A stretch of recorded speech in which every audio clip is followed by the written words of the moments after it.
going to work, get ready for the snowstorm again. Okay. So what's up, Tom? Man. Mr. Clayton, what's going on with you, bro? Oh man, you got it, bro. It's good to see you, fam. Good to see Always. you. Yes, sir. hey, I hope we talking some NBA today. Please say we talking some NBA today. Oh yeah. We definitely gonna talk some NBA, man. I want to start out though with that like what Mark Cuban said about what he said, like tanking is okay. Did y'all hear that statement Mark Cuban made about tanking is okay, and his team tanked a few times? Yeah, I think, man, if you really ask a lot of owners, man, a lot of them, if they're being honest, a lot of them admit to it. They're trying to position themselves in the draft. I think a lot of, if they're being honest, it ain't no surprise. It's a surprise that everybody coming out saying it, but I think, what I'm saying, that's just the landscape that we're in now, Right. I mean, look, it's part of the NBA. Let's just call it what it is. It's part of the NBA. It happens. And they knew it. They knew it was like that because remember they changed the draft setup because they knew it was like that. Yeah. So it happens across all sports. It happens across all sports. In baseball, Major League Baseball, by August, if you're not in the race, you're sitting your stars and you're calling up you're calling up your guys from AAA and getting them some experience. Yeah. Right. It's part of sports. Yeah, I mean, and then the thing about it, if you be stupid not to do it, if it's legal, you be stupid. If I have a failing franchise and I don't tell them like, yo, we need the number 1 pick this year. I don't get what you do, we need it. And they don't go out and do it. You will always have a average franchise that really does nothing. And the easiest way to get away with it is just say, our record is what it is. We're evaluating our talent. We want to see what we got on the team. So it makes it, you can justify it easy. Yeah. Because look, what about look at the integrity Wizards of the game, though? Mike, Mike, there's no integrity to the game because this has been part of the game since the conception. Right. This has been there. Yeah. So now, if there's no integrity to the game, then how come you can prosecute people like what's the guy named Tim Donaghy? Then you got allegations against the dude. What's the other guy? Terry Rozier. Like you messing people's lives up about integrity when there is no integrity in the league. Right, that's what I'm saying. There is no integrity in the league, and the crazy part about it is we're expecting it to be integrity. As a consumer. What you guys mean by that? Like, break that down a little bit, Mike. Mean by what? Integrity. You mentioned these players. Oh, like gambling allegations, right? So the first time when a person get caught up with some gambling allegations, they say, well, you messing with the integrity of the league. Yeah. That only applies to players. That only applies to like referees and fans, right? But when it comes to owners, it's like they have a license to cheat. Look at what's the guy named Pete Rose went through. The allegations and everything that he was facing. So and then when you talk about gambling, so if you gambling, now who can tank? Is it okay for a team at the bottom of the barrel to tank, or is it okay for all the teams? It depends on like who you want as far as like in seeding. If you see an easier way through the playoffs, can you tank then? So like where is the line drawn when it comes to tanking and cheating? See, I don't know if I would consider tanking cheating necessarily. Right. Yeah. I don't consider it. Yeah, I don't consider tanking and cheating the same though. Yeah. If you put your money up, it's not cheating. Like if you got some money riding on the team, they be like, nah, we're gonna just go ahead and it's cheating if it's insider trading, right? So if you bet on it based on the fact that that you're gonna that's absolutely illegal and cheating. But if it's a strategy to get better for next year, I mean I'm sure it's frowned upon. Obviously, it is frowned upon, and they try to make rules to prevent you from doing that, so that the product isn't just a bad game. But it's not. I don't see it necessarily as cheating. Yeah, because and the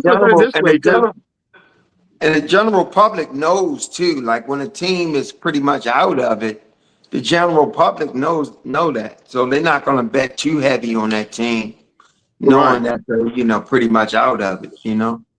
And then see when you got to the factor where as though when you're cheating, you're trying to determine the outcome of the game. When you're tanking, you're hoping of the outcome of the game, and that's the difference. Because what was the team that they said was tanking but won a game?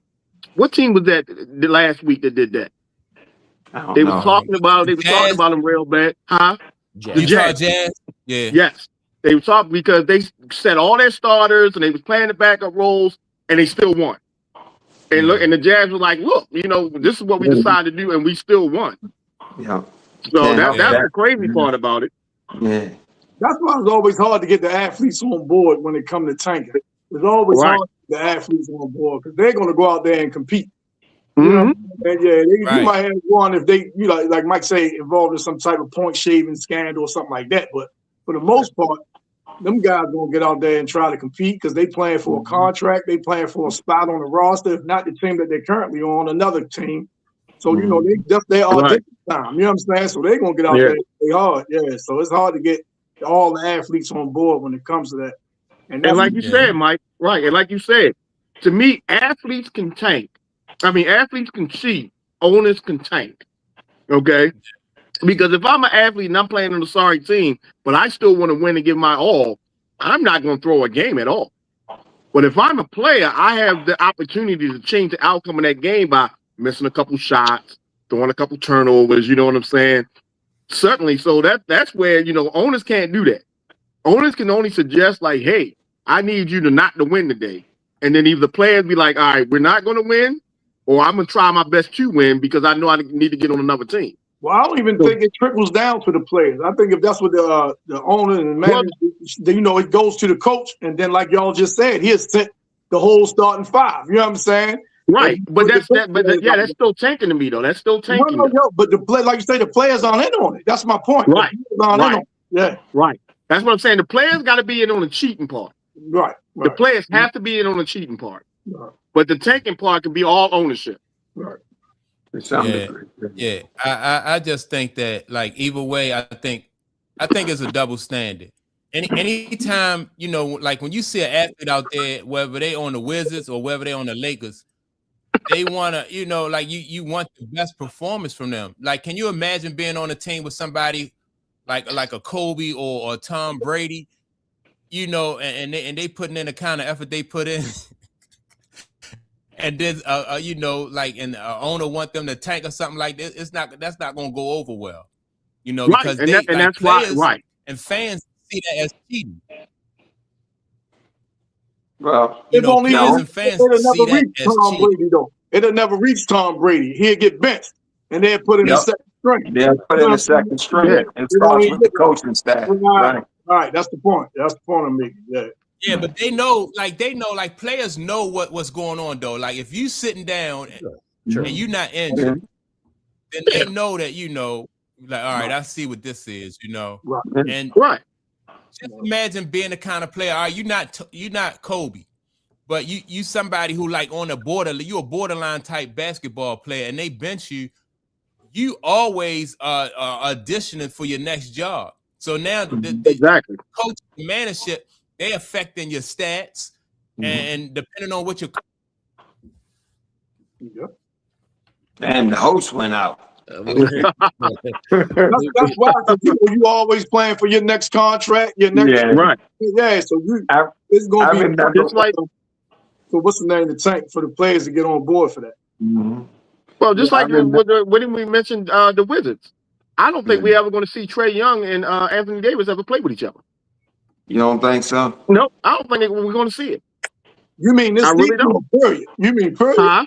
I mean, period. Yep. Period. I don't think we're going to see it. Period. You think because both of them going to stay hurt? Huh? You think they're going to trade them again? Like each one going to get traded again?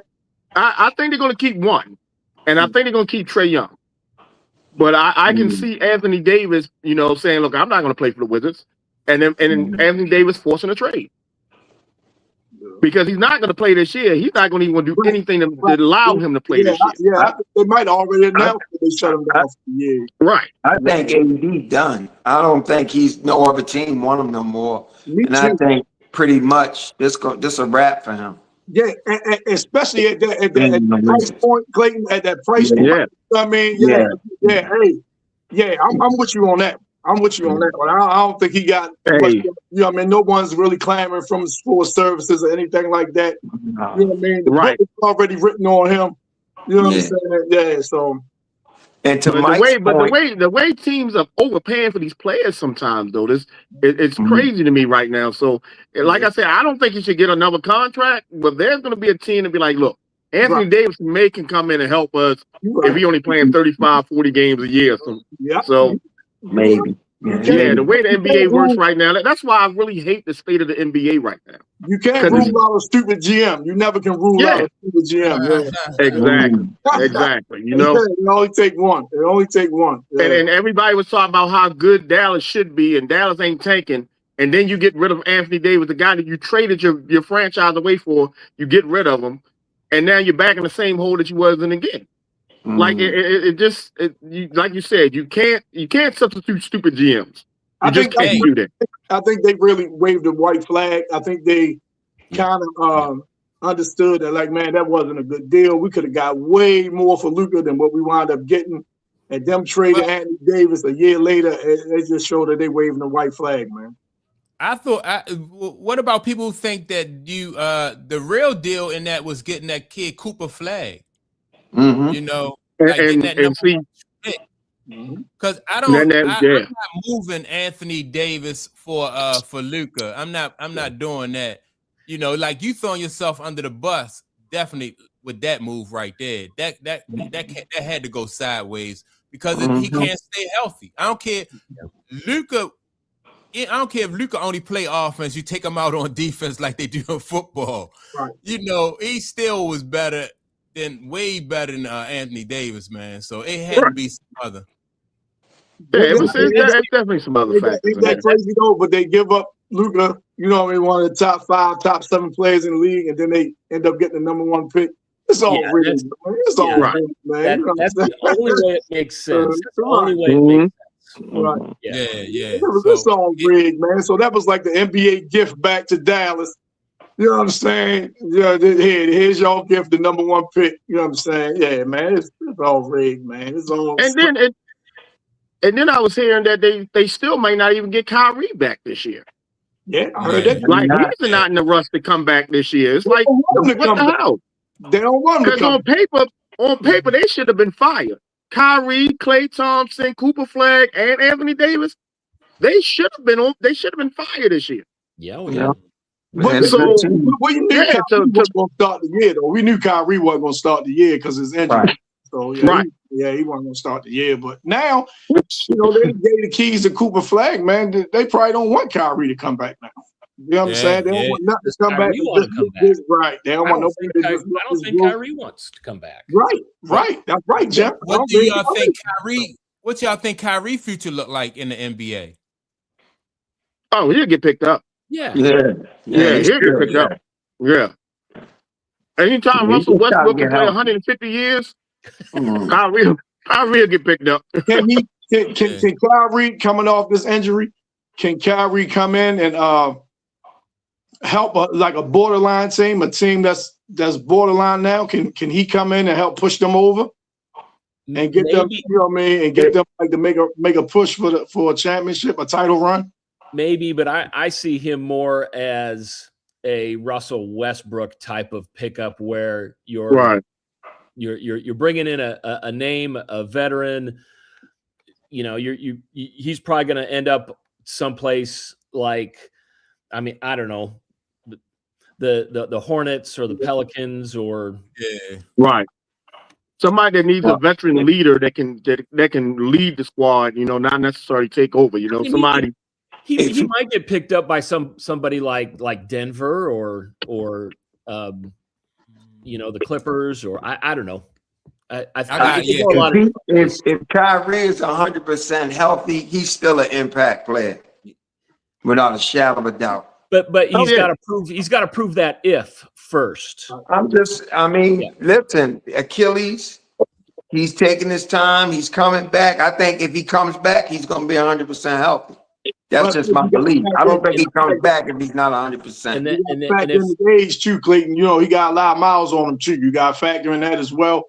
And who's looking for 100% Kyrie? Like I'm saying, if you was to go get Kyrie, even if he's 100%, what are you expecting him to add to your team? Like, are you expecting him, you know what I mean, to average 20? You know what I'm saying? Absolutely. His game is not dependent on a whole bunch of athleticism. His skill set is just, he got a bags, handles, all that IQ, all that. Right. I definitely think he can come back and average 20, 25 a game. Let me tell you, if I think like Kyrie goes to somewhere like the Lakers or something, I think he can make a difference. I don't think he no 25 point per game scorer. You don't lose your skills. No. Let's say he's not 20. Let's say he's not 25, but he's still good for at least 10 assists. Man, he's still good for that. I don't think he ever averaged 10 assists. But going back to Clayton, listen, Clayton, you got a bag, which is true. And you athleticism, I'm thinking you talking about jumping and things like that. He never was above the rim type player. Right. Even with that handle and stuff, you got to have the quickness and the agility. You know what I'm saying, to get past people. And I think, you know, the years that he didn't play, the mileage that's on him, I just don't see that. I see him coming back averaging around about 15 to 17 a game. Somebody can go back and see the last time he averaged 25. I'm thinking that's back in Cleveland. When he was with Cleveland. Him and Luka was averaging in the 20s. Both was up there. When he averaged 25, when they went to the finals, did he average 25? I don't know. I believe so. I believe him and Luka both was averaging over 25 a game. I believe so. Yes. I just don't. And that's only 2 years removed. Yeah, and Chip was in the finals the year before last. But he's coming off of injury too. What I'm saying is, if he comes back, he is 100%. I don't believe he comes back if he's not. Is what I'm saying. Right. So I just looked up his stats for last year. The last year that he played fully, he was averaging 24.7 points a game, 4 rebounds, 6 assists. What year was that, man? Last year, 24-25. How many games? But that's when he got hurt, right? I was about to say that was before he got hurt. What about the year they went to the finals? Right. The first year with Luka. Let me check. That was their first year together when they went to the final? I believe so. Wasn't it? I don't know. I can't remember. I don't know why my long-term memory is horrible right now, man. I can't remember. Yeah. I just know him and Luka was doing damage. Yeah. But it's what's the name though? But I think that's a stretch. Remember, y'all got the text that I put in how players in their 16, 17, 18 season is averaging. You know what I'm saying? The points they're averaging as opposed to I went back and I pulled up McGrady, Keem, and somebody else. And I was like, man, what do y'all think the difference is? I know I think what's the name chimed in, like it's the rules and things like that. And I say, man, it's just players just age different now than they did, you know what I'm saying, years ago, man. Years ago. I mean, players, you and your like you said, you had people, man, who had take Jordan, take his 2 years out of DC, and he did all that in 13 seasons. You know what I mean? Bird and Magic, they did all that in 12, 13 seasons. Isaiah, I think he played 12 or 13. That was like, it was unheard of to get that long. So, stretch. All right, and then the ones that did get it, they was like, wow, man, look at Kareem in his 20th season, man, that's crazy. Averaging 10 points, but it was like, man, crazy. Now, like I say, KD in year 17, averaging 24, and Harden in year 16, Curry averaging 26. It's like it's expected. It's like it's the norm now, and that's weird, man. That's weird. Right. So let me say this. I got his stats up. I got his stats up. For the first year he was at Dallas, he was averaging 27 points a game, 5 rebounds, 6 assists. The next year he was 26 points a game, 5 rebounds, same 6 assists basically. And then last year it was 24.7 with 4 assists and 5 rebounds. Yeah. So he's been over 25 every year since he joined Dallas. So yeah. I'm just saying. And matter of fact, his lowest scoring percentage was at Cleveland in 2015-16 when he was only averaging 19 points a game. Right. Yeah. And I believe is that the year they went to the championship and won? With LeBron? 16 they won it. Yeah. Yeah, 15-16. Yeah. Yeah. So you can count them points to LeBron. You get that to LeBron. Now, I think it's too much of an emphasis on scoring, because scoring don't always equate to winning, right? And it's just so much more that go into basketball than winning. Than scoring. And that's when you get certain players around the league who got like those numbers are inflated on the offensive end. Then you got to take some of that off of there because like they're a defensive liability or they don't play defense at all in some cases. So, it's all right to be a scorer, but the two-way basketball player, I think, is more of a in my opinion, is more the way to go than somebody who's just a big liability on one end and then outstanding on the other end. And kind of cancel each other. That's what I think is happening to Trae Young and Ja Morant. I think that's what's happening to those guys right now. Teams may be figuring they're one-way players, they're great offensive players, but they may be sort of a liability on defense. So they're not worth the price point that they're going to come with. Right. But I think even on championship teams, you might have some players that can score and they lack on D. You're going to find that on every team. Yeah. You can't get away from that. You can't get away from somebody not being good defensively. But I think you really, point out the ones that don't even make an effort to play. We talked about this last week. That the guys that don't even try to play defense. That's what, I'm saying? If I'm playing you, Clayton, and you the best dude on the court, right? And I'm playing you, and I know I can't stop you. I'm not just gonna say, all right, man, let Clayton do what he wants because I can't stop him. No, man, I put up an effort. That's competing. No, that's competing. You know what I mean? It's up to the coaching staff to understand your deficiency and put you in a position where you're not getting exposed like that. Because we always talk about Luka not putting no effort up at all, but that Dallas team went all the way to the finals, so even with his lack of defense, that coaching staff, they put a team around him, and that coaching staff had him in a certain situation where, his lack of, as you guys call it, effort wasn't hurting the team. And then you got to remember the whole reason they came up with a zone defense is because there's people that just can't compete athletically one-on-one with people. So that gave people an opportunity to be on the court and play in space. And now the NBA has even adapted the zone defense kind of model. So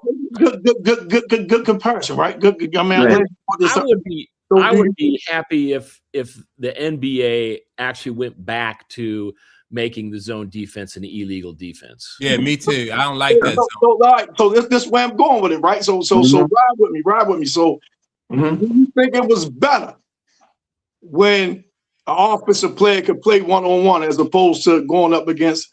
What do you think is a tougher defense to score against? I think it's tougher to score against the zone if you can't shoot. Right. That's what, and Mike brought this up a little while ago. He said that's the NBA when it was catering to the European game because they couldn't strap up one-on-one, so they implemented the zone defense.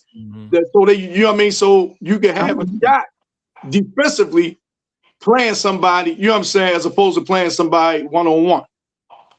I would go with that theory if you didn't have European players playing in the age when it wasn't zone and you didn't have some of them being stars. I would go with that theory, but you're talking about now. I can't really go with that theory. I'm not talking about now. Of course, they have adapted and they nice and all that now. I'm talking about when they first adapted that, and brought that rule in play where you can play in the NBA. before they had zone, they had one-on-one. It was European players in the league, is what I'm saying. I don't know if they do all this just for the European players. Well, what dominant European player? How many did you have back then before they implemented that? It's more now than it was then. That's the only point I'm saying, Clayton. I'm not saying it's more now. I'm just saying. I'm not saying that. I'm just saying it made us to where if more players from overseas, they can play their style of play over here in the NBA. That's the only point I'm making. I'm not saying like none was here before then and none was effective. I'm just saying it's more why the game went to a more zone defense, more laid back, more because they wasn't as athletic as a lot of the NBA players at the time. So they made a path for them to be able to come in and be effective. That's all I'm saying. Right. Well, they implemented the zone defense in 2001, 2002. Mm-hmm. So if you go track back to the guys that came in the league before then, there were definitely some superstars from Europe that was there. Mm-hmm. But it wasn't like it is now because the NBA has changed the game for them. Mm-hmm. Wasn't no such thing as a Euro step. You know what I'm saying?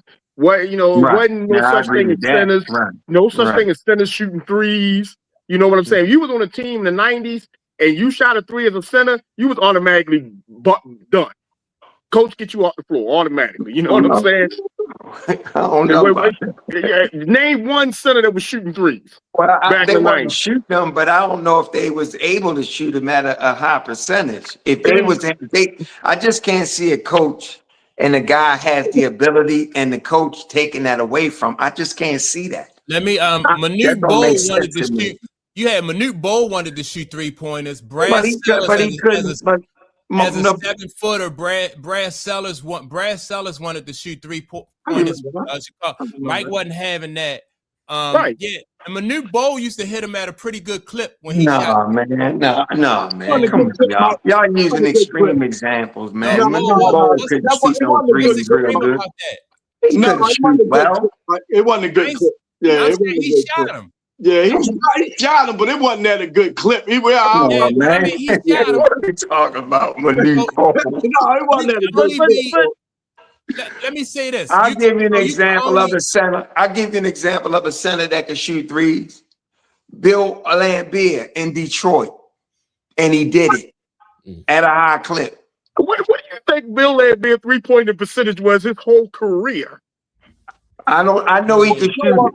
Let me find out the high clip part. See, I know he can shoot it. I don't know. Yeah, yes, he could. Bill Laimbeer could shoot it.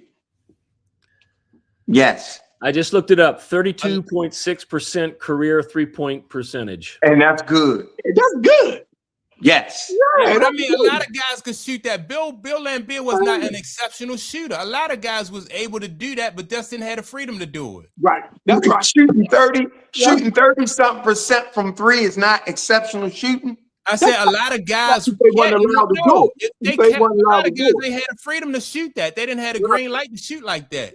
Right. I don't know. I don't know. I don't know if they didn't have the green light. I think they didn't have the ability to. That's just my take. Yeah. I wonder what his percentage would be if he had the green light like Wemby does. Right. Yeah, that's my whole point. I mean, there's probably a lot of centers that could shoot the three back in the day, but the coaches and the green light to shoot the three was unheard of.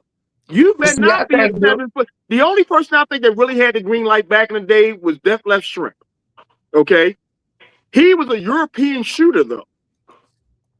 Everybody else, Bill Laimbeer had the green light. If you had the open shot, he could take it. It wasn't like, I don't know what you guys mean by green light. That was something that they allowed Bill to do because he could do it. So if you get an open look, take it. I don't understand the green light thing. Let me chime in real quick. You know, a lot of times back then, that 3-pointer, we had to almost be wide open. And you know what I'm saying? Sometimes a lot of times it was looked at as a bad shot. Now, Bill Laimbeer had the green light to shoot it, but maybe not shoot a 3-pointer. And he could make that mid-range shot. He could make a 15, 16, 17-foot jump shot. You know what I'm saying? But you know what I mean? The further you go out, they probably like, man, that's not a good shot. There's a lot of times, man, where people would be open for a three back in the day I'm talking about, and would take a couple steps in and shoot. You know what I mean? Because a lot of times it's like, man, if you're going to shoot that three, you better make it. You understand? Because it's kind of like that's a bad shot if you miss it. That's all. And plus, if little Bill Lambert shooting a three, who's getting that rebound? You know what I'm saying? Who's blocking out for that rebound? That was the whole Horn and all them guys down on the block. What are we talking about? What you mean? What guys? You only got 5 on the court. You got Bill Lambert, you got Mahorn, and you got Dennis Rodman. Yes, Rodman, Mahorn, they're great rebounders on Detroit. Right, yeah, but I mean, my main man John Sally. My main man John. I forgot about John Sally. Yeah. I mean, yeah, we're not talking about they didn't have a team. Guys remember that Piston team? Yeah, we're not talking about that. We're talking about rebounds. You know what I'm saying? I wouldn't necessarily be paying Bill Lambert to shoot a three more than I'm paying Bill Lambert to grab me a rebound. But you guys are looking at it wrong. It's not I'm paying him to shoot a three. I'm not taking his abilities away from him. Everything that he can do, I'm allowing it to happen and implementing it in my team because he has the ability to do it. I'm not telling him don't do it. I gotta disagree with that. I gotta disagree with that because everybody has the ability to shoot a shot. If you're high percentage or not, you can shoot a shot. Okay. Now the question is, what am I paying you for? Bro, everybody pays somebody to do something. Okay. I guarantee when the Bulls pull up on Jordan, they're not saying, Jordan, I want you to go in the bottom, play the big centers, and grab me rebound. They're not saying that. When I say have the ability to do it, that means you can consistently hit that shot. I'm not saying, anybody can take a shot, but that don't mean you have the ability to make that shot. What I'm saying is the ability means you can hit it with enough frequency that it's a part of your game. And I'm allowing it. All right, so let me ask you a question. Yeah, you down by 3 with a minute left. Is Lambert taking a 3 for you? Yeah, if he open and is open. So you calling that play for Lambert to take that 3? What I'm saying is if it's open and the ball lands in his hands and it's open, I want him to take it. Okay. Am I calling the play for him? No. I might be trying to get Isaiah to get something one-on-one, isolation or something.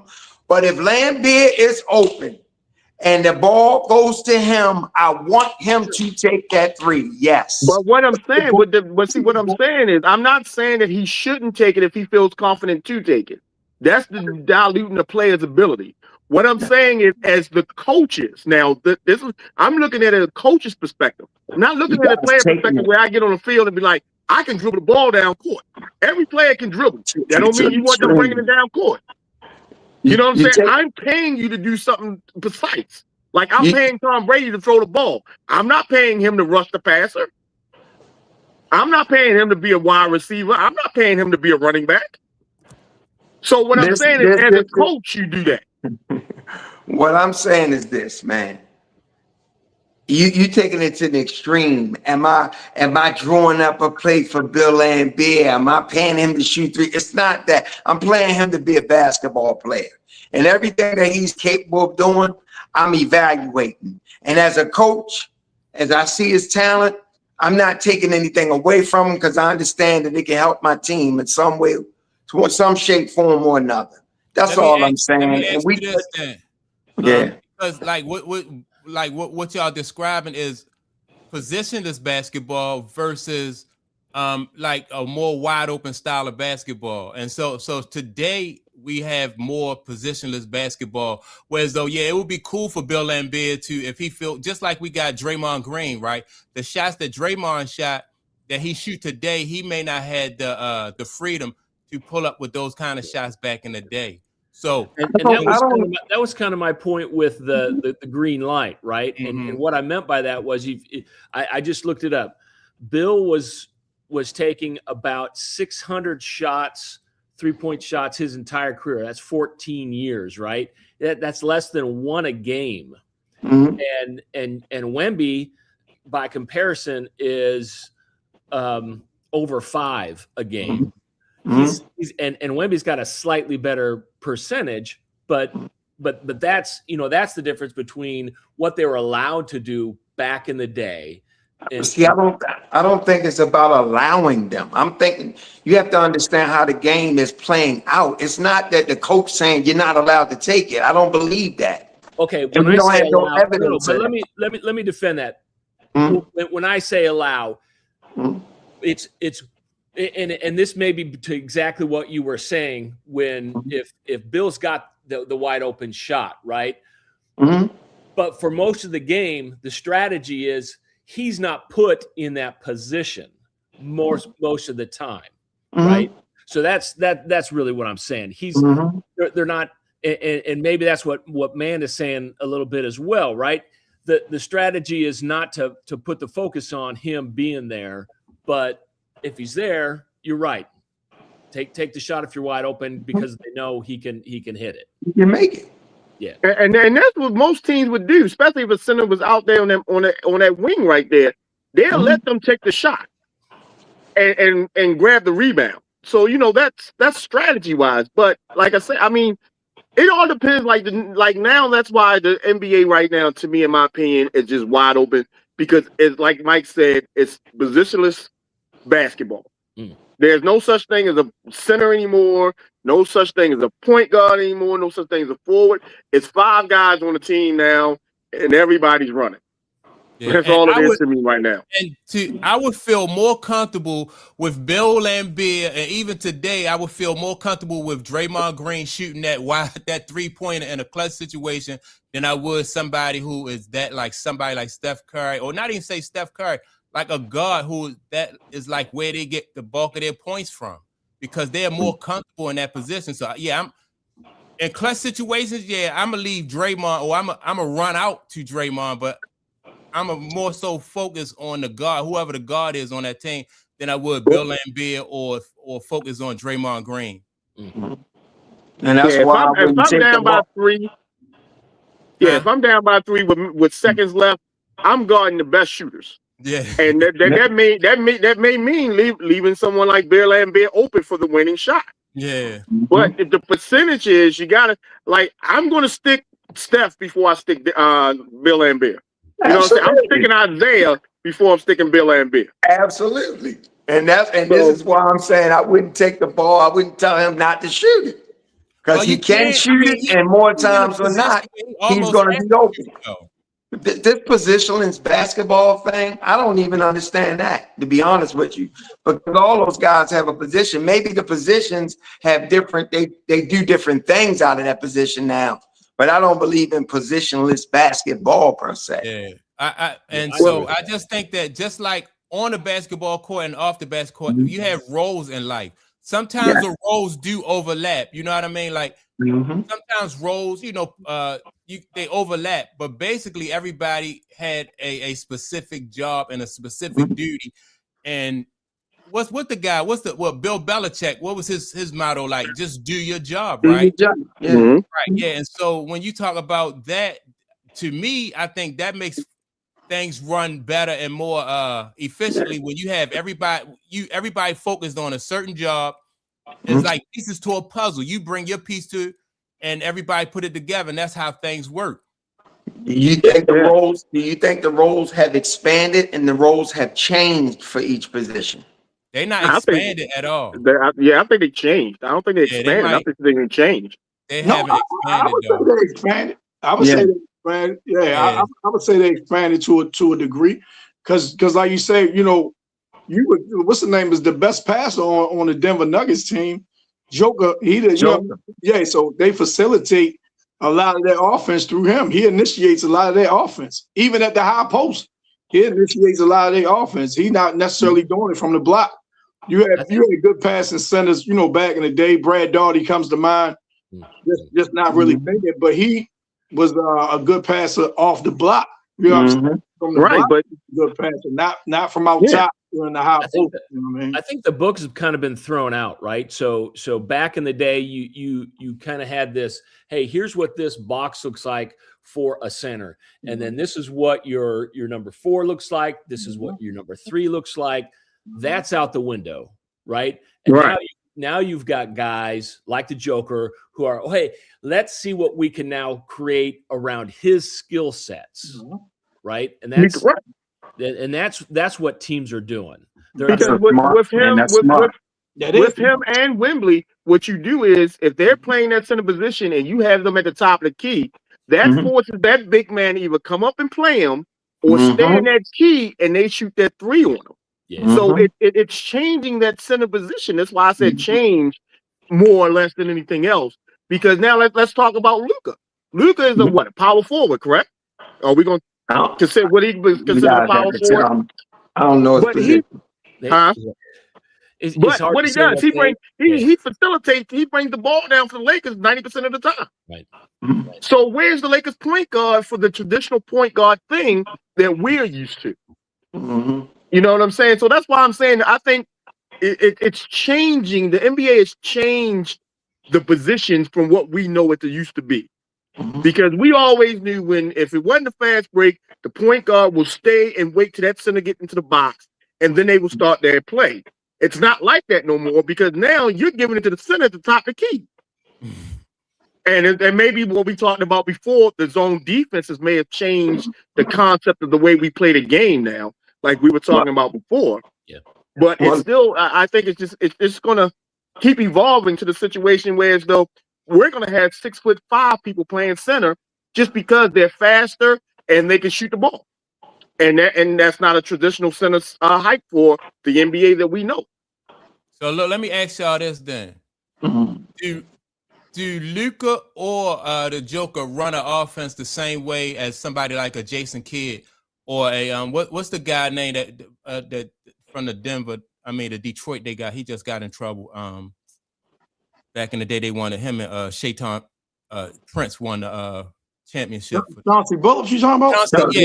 Chauncey, those kind of point guards, they like 6'4", 6'5" point guards that can score and set the table, right? So do Luka and the Joker run that position as well as those guys? No, I wouldn't say that.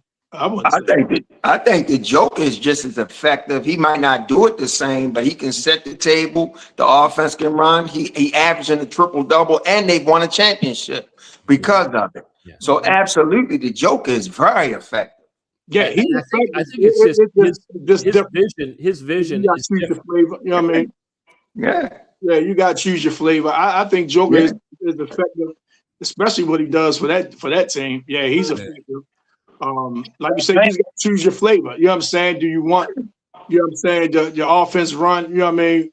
You want it. Point guard, or do you want Joker to do all the above? Some people might not want Joker doing all that. Just focus on scoring and rebounding. You know what I'm saying? I got a traditional point guard to do everything else. You can focus on scoring and rebounding, not necessarily setting the table for anybody else. And let me ask you a question. Wouldn't it also matter though to you guys, and you guys can chime in? Who else is on your team though? Yes. I mean, if you have somebody that can play point, you know what I'm saying, and you still have, let's say, the Joker doing that. Are you making effective use of his time and his energy because you have a decent point guard on the team, or what you guys think about that? He a scoring first guard like Murray. He like a score first, shoot first type guard. So. That's where Joker fills that void. Hey, man, let's say you got a great point guard on your team with the Joker, right?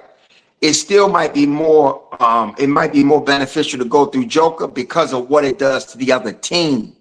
Right. See, the other team have to account for what Joker can do, and that might put them at a disadvantage. You understand? Right. So that depends too. Right.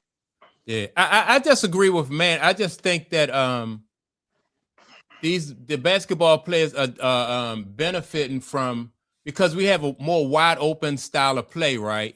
And so they benefit from having a more wide open style of play. I think if the lanes was more clogged like they was, it'll be a little bit harder for them to operate from where they operate, especially from that center position. And then Luka, that's just like having Kevin Willis bring the ball down. Well, hey, Mike, Mike always using these extremes. Yeah, I know you disagree, Mike. I know you disagree, but let me just say this one thing about you disagreeing with it. The Detroit Pistons right now are playing old school basketball, and I like that. And I don't think anybody in the NBA can beat the Pistons right now. I agree with you. And you know why? Because they play at both ends. Yeah. I like Detroit. Yep. This ain't Kevin Willis. You got Buck Williams running the point. Man, you got Mike always had an extreme example. Don't always go to the extreme. Buck Williams running the point. But see, you get my point though, because we don't know if Kevin Willis how his ball handling skills was or how Buck Williams' ball handling skills was. Just because they fell into a role. And they did that role because that's what the times that they was playing and that's what they called for. You know? Right. Check this. Now, when you talk about Detroit, and you look about Detroit, they have guys who have roles. Isaiah Stewart, Jalen Duren, like those guys are the low post ball players. Then you got Cade Cunningham and the other guy, like they operate more so out on the perimeters, right? And they play tough defense like that. So they're going to be hard to beat. Detroit is going to be hard to beat. They are going to be hard to beat. But I give you an example during a time where Magic and them and Bird and them, they had point guards and Detroit and them. Chicago came through with a whole nother model. They didn't have that traditional thing.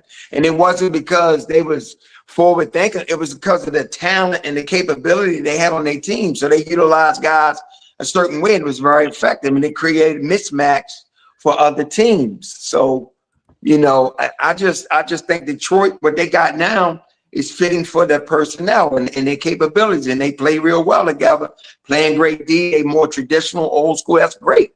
But it's not one way to win a title. You say the Bulls wasn't traditional though? No, they wasn't traditional like Detroit and the Lakers and stuff. Like they had a point guard, but Scotty was running. Scotty would bring the ball up. Mike would, it was different. The point guards was spot up shooters. And don't you think Phil Jackson had a lot to do with that by throwing the book out, saying, hey, here's the guys I got. I can utilize these special talents in ways that are outside the box. Yeah, or Tex winners. Let's say Tex winners. Yeah. Coming up with the triangle or whatever. But yeah, absolutely. Don't forget, Don Nelson was doing that in Milwaukee when he had Paul Pressey. See, I didn't know that, but that's what's up. Yeah, Don Nelson had Paul Pressey the offense in Milwaukee. You know what I'm saying? So they was doing it too. Yeah. Happy Sunday, Retro. Yeah, Retro was good. Was good. Yeah. So man, it's interesting, man. Let me get y'all opinion on this right here. Right? Did y'all hear the comments that Cam Newton got canceled from what was it, BET for some comments that he made? Mike, what did he say? What did he say? I missed it. Cam Newton said that he can't work around attractive women without them trying to have a relationship with him. So he has a no attractive women in the workplace. That's his mindset and that's his mentality. No attractive women. So I guess you got to know your limitations. Yeah. See? Hey, he's a fucking idiot. That's the perfect definition of when being too real hurts you. You know what I'm saying? He wants to be so real about the situation. He wants to say that, and then he messing up his bag. Like that could have been easily kept to yourself. You know what I'm saying? You did not have to be, I'm real. I'm Cam Newton, and this is how I feel about it. Sometimes you just need to keep stuff to yourself. Exhibit some type of self-control, brother. You're a grown man. You know what I'm saying? You're a grown man. You know what I'm saying? You got attractive women around. It's all right to acknowledge if somebody look nice and they're attractive, whatever. But that's just some dumb shit to say, man. I mean, like man just said, keep that shit to yourself, man. Fucking idiot. You can, man. Dumb shit, man. I mean, so not only did he cost himself the BET bag now, he may cost him other bags too. Because if I'm ESPN, I'm looking at the same situation because I've already been going through broadcasters and stuff, having relationships and stuff. What so are we now doing here? I'm thinking about like get rid of Cam too, get rid of him. So what all that what broadcasting role is he ever going to get where there isn't an attractive female? Exactly. Especially in sports, because that's what they do. Exactly. You put attractive women in front of the men because 90% of the people that watch sports programs are men. So like what? Please, somebody explain it. Please, somebody explain it. Like, it's like crazy. Yeah, please. So look, Cam Newton, if you BET or like you say, or if you BET or you what is it? ESPN, you can't bring him on because if a woman could even make a false claim, and because he made that statement publicly, you know, it's on record. It's on record now. We got to settle out of court because he said, I can't work around an attractive woman. Yep. You know, so he not worth that. You know, they felt like he wasn't worth the headache. Right. I just looked up the headlines, and the first thing that popped up is a quote by Monique Samuels, she said he might want to get his brain checked. Yeah, because Cam is out there. I defend Cam on a lot of stuff, man. I can't. I got to sit on the sideline with this, man. I defend Cam with a lot of things, man. I can't. Yeah, I'm on the sideline with this. Man. I'll give him credit for knowing who he is, but that you shouldn't have said. You shouldn't have said that out. Yeah, you can't say. Right. Then on top of that, like, and what does that do for a woman esteem? Like, if she is if she worked with Cam and Cam not trying nothing, so what that means? So can she sue? Because that's opening up, That's opening up so many lawsuits. It's ridiculous. She can go to reverse. She can go to reverse. Hey, wait a minute. Cam ain't trying to hit on me, man. So I'm on the track. That's funny. So Cam ain't trying to hit on her, so that just lowers her self-esteem. And she can go to suitcase for that. But see, but then you know how much that opens up? That opens up his whole football career. Because if you're a trainer or you were a person in the locker room and you was an attractive female, all you got to do is be like, look, Cam Newton hit on me. I told the team they didn't do nothing. Now he's admitting that he can't work around attractive women. And it's crazy. He opened up a lot of places that paid him money to be Cam Newton. He opened it up to a whole lot of lawsuits now. That's all that statement accomplished. Yeah. Accomplished nothing else. All those insurance premiums because he didn't, man, the Cam Newton just a goofy dude, man. When he gonna come out with some content trying to either spin it, justify it, or back it up a little bit. He's gonna come out with something. Right, it's a joke. Oh, I was just joking. You know, I mean, Cam, I was joking, and just for that. He got to come back and try to fix it now. You know what I'm saying? Yeah, he got to. Yeah. Hey, because I'm gonna tell you this: if I was ever around Cam Newton, I was ugly. I'm still suing. Yeah, that's what I said. A woman that if she feel like she's not attractive, I'm still suing. Anybody now, you know. And he's not on ESPN only during the football season, so he got a little while to go. Yeah, to try to clean it up before. So he doesn't do Stephen A. Smith show anymore. Only doing football season? First take. He only do first take during the football season. Oh, okay. Like Ryan Clark and Marcus. He's got a podcast. He's got a podcast. That ain't a network. He can do anything he want on his podcast. Yeah, but why are those athletes doing podcasts? Or ex-athletes? Because they get endorsements. Right. Yeah. But it's endorsements may be leaving. Yeah, but these a lot of these endorsements is gambling houses, DraftKings, stuff like that. They okay with that kind of content. You're probably right. Yeah. It's right. And I think that's what the controversy, why he said that statement, to get the controversy out there, to get people talking about him, because it's not football season anymore. Yeah, go by. Yeah. Could be. It's all about them viral moments. That's viral. Yeah. So now doing first take, now you'll see a lot of basketball heads on this show, like Perk will be on there, and they got what's that guy Iman Shepherd. What's his name?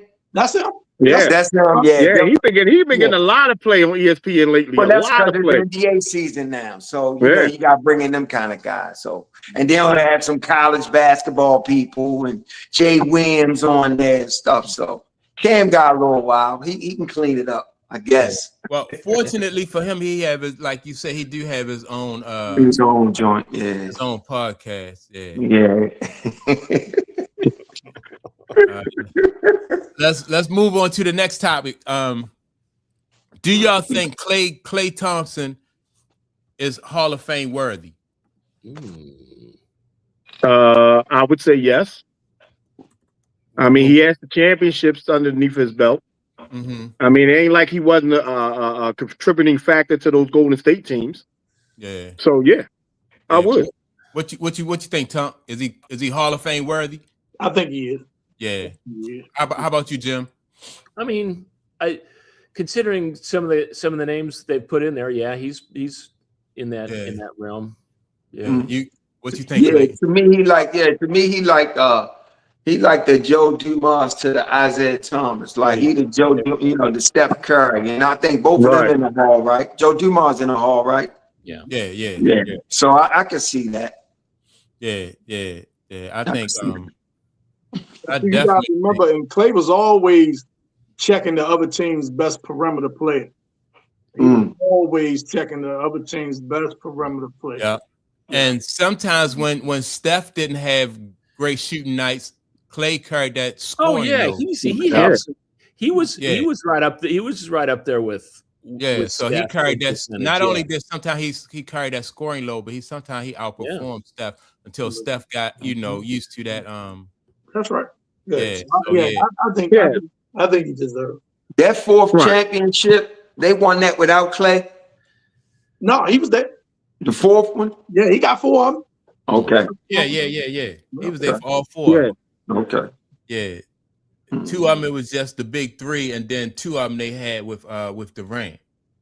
Right. Yeah. All right. Let me ask y'all this: Who was the best player in NBA history to not win a championship ring, in y'all opinion? In my opinion, I think maybe Karl Malone. Yeah. What? You say Karl Malone too, Tom? I say probably he up there. I probably would say Barkley. Maybe I would say maybe Barkley.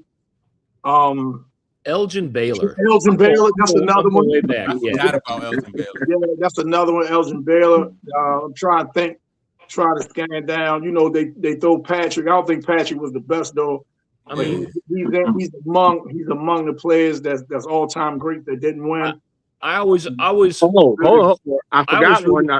AI to get a ring. That's what I was going to say. I forgot about AI. I forgot about AI. Yep. I think out of the ones we just mentioned all together so far, I say Barkley and Karl Malone is at the top. Yeah. I'm giving it to the answer. If you say Karl, you got to bring John Stockton in there. Stockton too. Yep. Because that guy, I mean, he's still to this day he still has the lead in passing, doesn't he? Yeah, the most assists. Yep. Assists. I mean, John Stockton. Yeah. He got the all-time assist record. And steals. Number 1. And steals. Yeah. Number 1 and steals. Yeah. Mm-hmm. Yeah. Where y'all rank Dominique Wilkins? Yeah, see, that's another one. Yeah, he might be top 10. Players. You know what I mean? Dominique is in the top 10. He's definitely in the top 10. Yeah, that's a top 10 list that we can make, and you will hear a lot of the good names from all 5 of us. A lot of you will hear the same names. Yeah, a lot of good players. Yeah, right. Yeah, for sure. You know what I mean? Y'all think Dominique could have been on that dream team? Yeah, he could have been on that. Yeah, he could have been on that. Let me tell you, at the NBA that time with the Dream Team, it wasn't enough spots. Right. The NBA had great players all over the place, and it just was not enough spots. Yeah, they should have. Let's say 15 people on that. Right. Yeah. If let's say you do put Dominique on, who do you take off? Scottie Pippen. Leighton. Christian Leighton. Scottie Pippen. Oh well, you gotta put. Come on, we all know why Christian Leighton made that team. He wasn't even the best player in college that year, but we know why he made that team. Whipping out Scottie for Dominique, got no problem with that at all. I don't. Hell no. Hell no. I ain't got a problem if you want to switch out Chris Mullin with Dominique. I ain't got no problem with that. Yeah, because you got enough. You got everything you need on that team. Right. It's not like if you take something off, you're gonna be deficient. Right. That's right. Scotty defense though was just exceptional though. And I think Dominique defense was underrated. It was Dominique. Yeah, I think Dominique defense was underrated. And one thing me and Clayton was talking about one time before, man, and I always tip my hat to Dominique, man, because he always showed up in big games, man. He was out there against Boston and Bird and them. You know what I mean? You know what I'm saying? He showed up. You know what I'm saying? He showed up against Mike and them. He ain't punk out. He played hard, you know what I'm saying, on both ends all the time. Yeah, man. I'm glad you mentioned Bird because I think Dominique should have took Bird's place. Because remember, Bird was hurt that season. Oh yeah, he was hurt. And he didn't play. And he didn't play most of that season. But he's They didn't even want to go. They had to back right. Magic had to talk him into going. The thing about so if Bird, you want to really take somebody off, you take Bird off that player because Bird didn't play that year. But it was the thing about Magic, Mike, and Bird, like they was more so like an ambassador, right? Like Magic and because of the following that they was gaining around the world. So they was more so marketing. They was more so there to promote. Right. But in my opinion, if you want to take somebody off because of play, you take Bird off and put Dominique on there. Dominique is like one of those guys that you could see was an athlete that could probably play just about any sport out there. Yeah. I mean, that guy was pure athlete. Yeah. And I mean, he was a great basketball player, but I mean, that guy could probably play any sport out there. Yeah. You guys know where Dominique Wilkins is actually originally from? I know O'Donnell Heights. Who? O'Donnell Heights. Baltimore. Okay. O'Donnell Heights. Yep. Yeah. Mm-hmm. Him and Gerald. And see, and I'm telling you, if Dominique played, like if he played in a major city when he was, when he was playing, I think we will be chatting more about Dominique as one of the great ones. But because he played in Atlanta, and at that time, Atlanta was not a big city. Right. It was not a big city at all. He helped put him on the map. Right. And he got overshadowed. He got overshadowed by a lot of other things that was going on. But if Dominique played for like the Knicks or LA or something man, we be talking Dominique all day. Forget about it. Like a lot of people don't understand. Like what was his name? Drexler. Drexler was a really decent. Really great guard. Yeah, and people and that competition between Drexler and Jordan was like ongoing between them two. Yeah. But we don't talk about Drexler that much either. You know what I'm saying? When you talk about NBA stars. Yeah, you don't. Drexler was great, but it wasn't no rivalry with Mike. No. Don't get me wrong on that situation. It wasn't a rivalry, but people would put them against each other. Let me tell you something, man, and we all guilty of it, right? Comparison of appreciation, man. Comparison to the thievery of appreciation. Because as soon as you start comparing, you tend to diminish one player, elevate another. Don't compare. Just say don't. I let off with he's a great player. I let off with that. I didn't appreciate him. But don't say, Mike. Because if you put him up against Mike, everybody's going to fail in comparison. Right. Everybody's failing. Everybody, even Kobe's going to fail. Everybody's going to fail up against Mike. So don't compare. Just say he's great. He had an outstanding career. And you start to bring up, but what's his name? I just want to get it going. What's the name? You know what I mean? What's the name? You know what I mean? Can rebound better. And listen, I listened to a clip this morning, right? Kobe Bryant said the hardest cat he ever had to play. Y'all know who it is? Who was that? It was a guy that on this panel, people tried to drag him. Yeah, and he should be dragged. Because I know who you're about to say. And he should be dragged. And I don't get it. Tracy McGrady. That's who he said. Yes. Yeah. He said Tracy McGrady. He named AI, but he said Tracy McGrady was the toughest. Okay. Do you know? I don't even think Tracy McGrady was the best of his family. Hold up. I gotta get Clayton. Go ahead. Do you know who Mike said his toughest competition was? Ronaldo Blackman. No, he said, well, he may have. I'm not gonna say no to that, but he also said Mitch Richmond. Okay, yeah, I heard him say Mitch Richmond too. Both of them guys. Yeah. Right. You know what I'm saying? No doubt. That what it means that when they faced each other, you know what I'm saying? It was a tough back and forth, right? That's it. I wish I'd have put that clip in there so y'all could have heard everything Kobe said. Leave it there. You know, it was a tough matchup. Kobe said he had it all. And that's here's the problem. Here's the problem. Tracy knew it. Here's the problem. Tracy knew it. Yeah.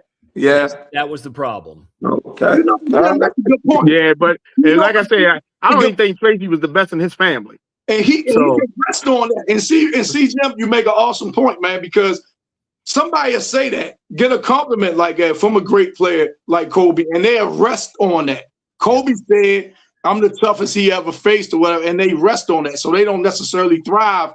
So you know what I'm saying, to get better, to get to another level, because they got that word from that particular player, that stamp of approval. But so there they don't really necessarily think they need to do nothing else. Yeah. There was a reason why the T-Mac era was called the Me-Mac era. But let me be honest. If I was a retired basketball player and one of the greatest say that I was the toughest opponent he played against, I would smile a little bit too now. Come on now. We all would now.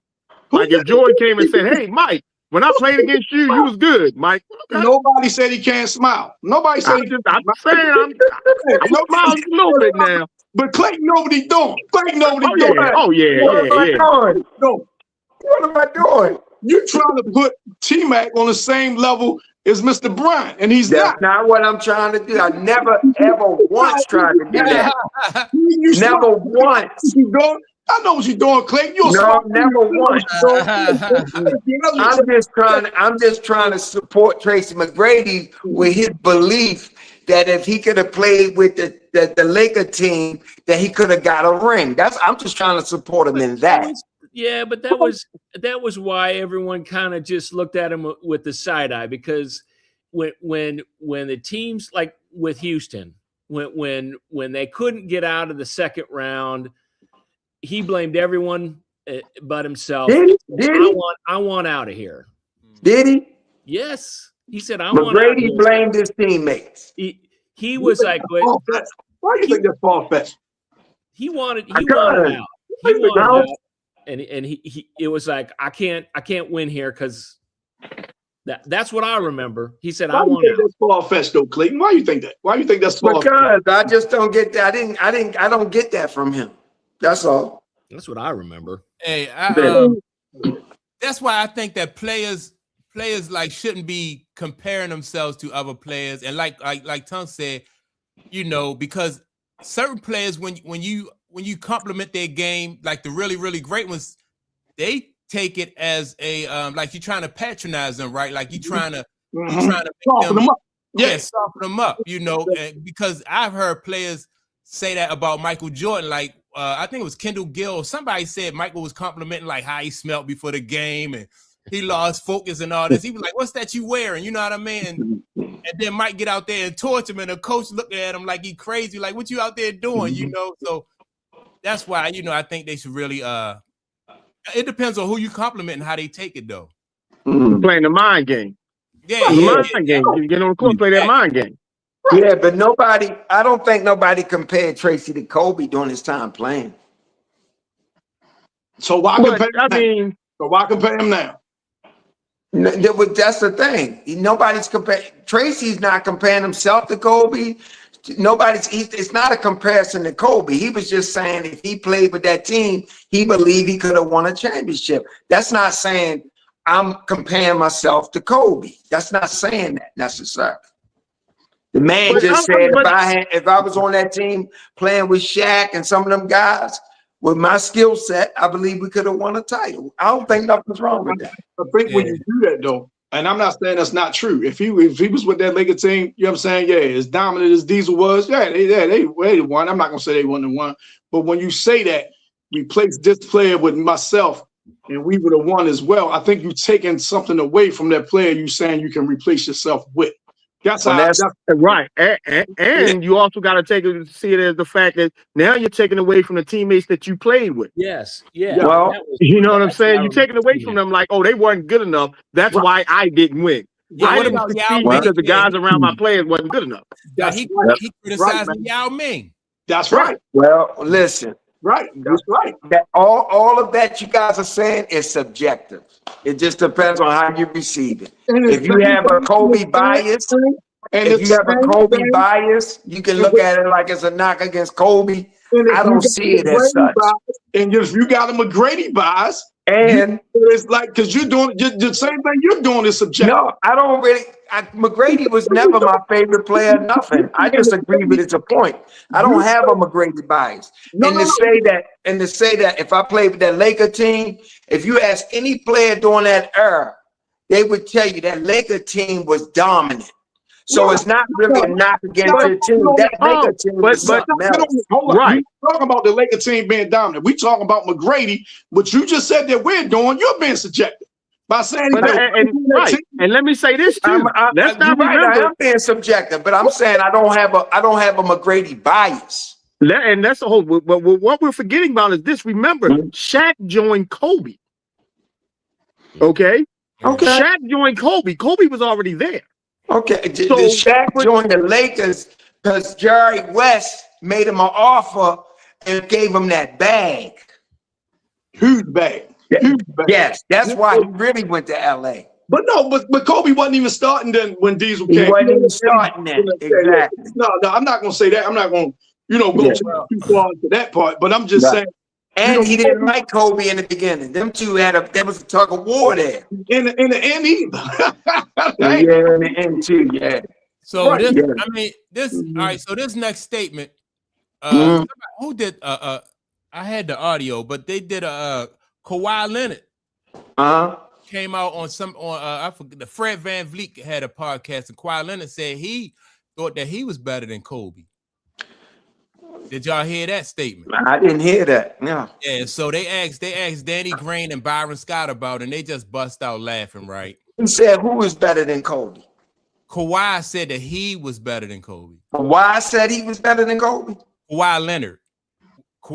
So Fred VanVleet said that Kawhi said it out his mouth that he's better than Kobe. Kawhi said it on his podcast, on Fred VanVleet's podcast. That he said, I'm better than Kobe. He was better than Kobe. That's what Kawhi said. Yeah. I gotta hear that. Yeah. And so let me that's so everybody on now Dennis, what's his name? The guy Green went to North Carolina. What's his name? Danny Green. Yeah, him and Byron Scott was talking about it. So he just bust out laugh. He just said that.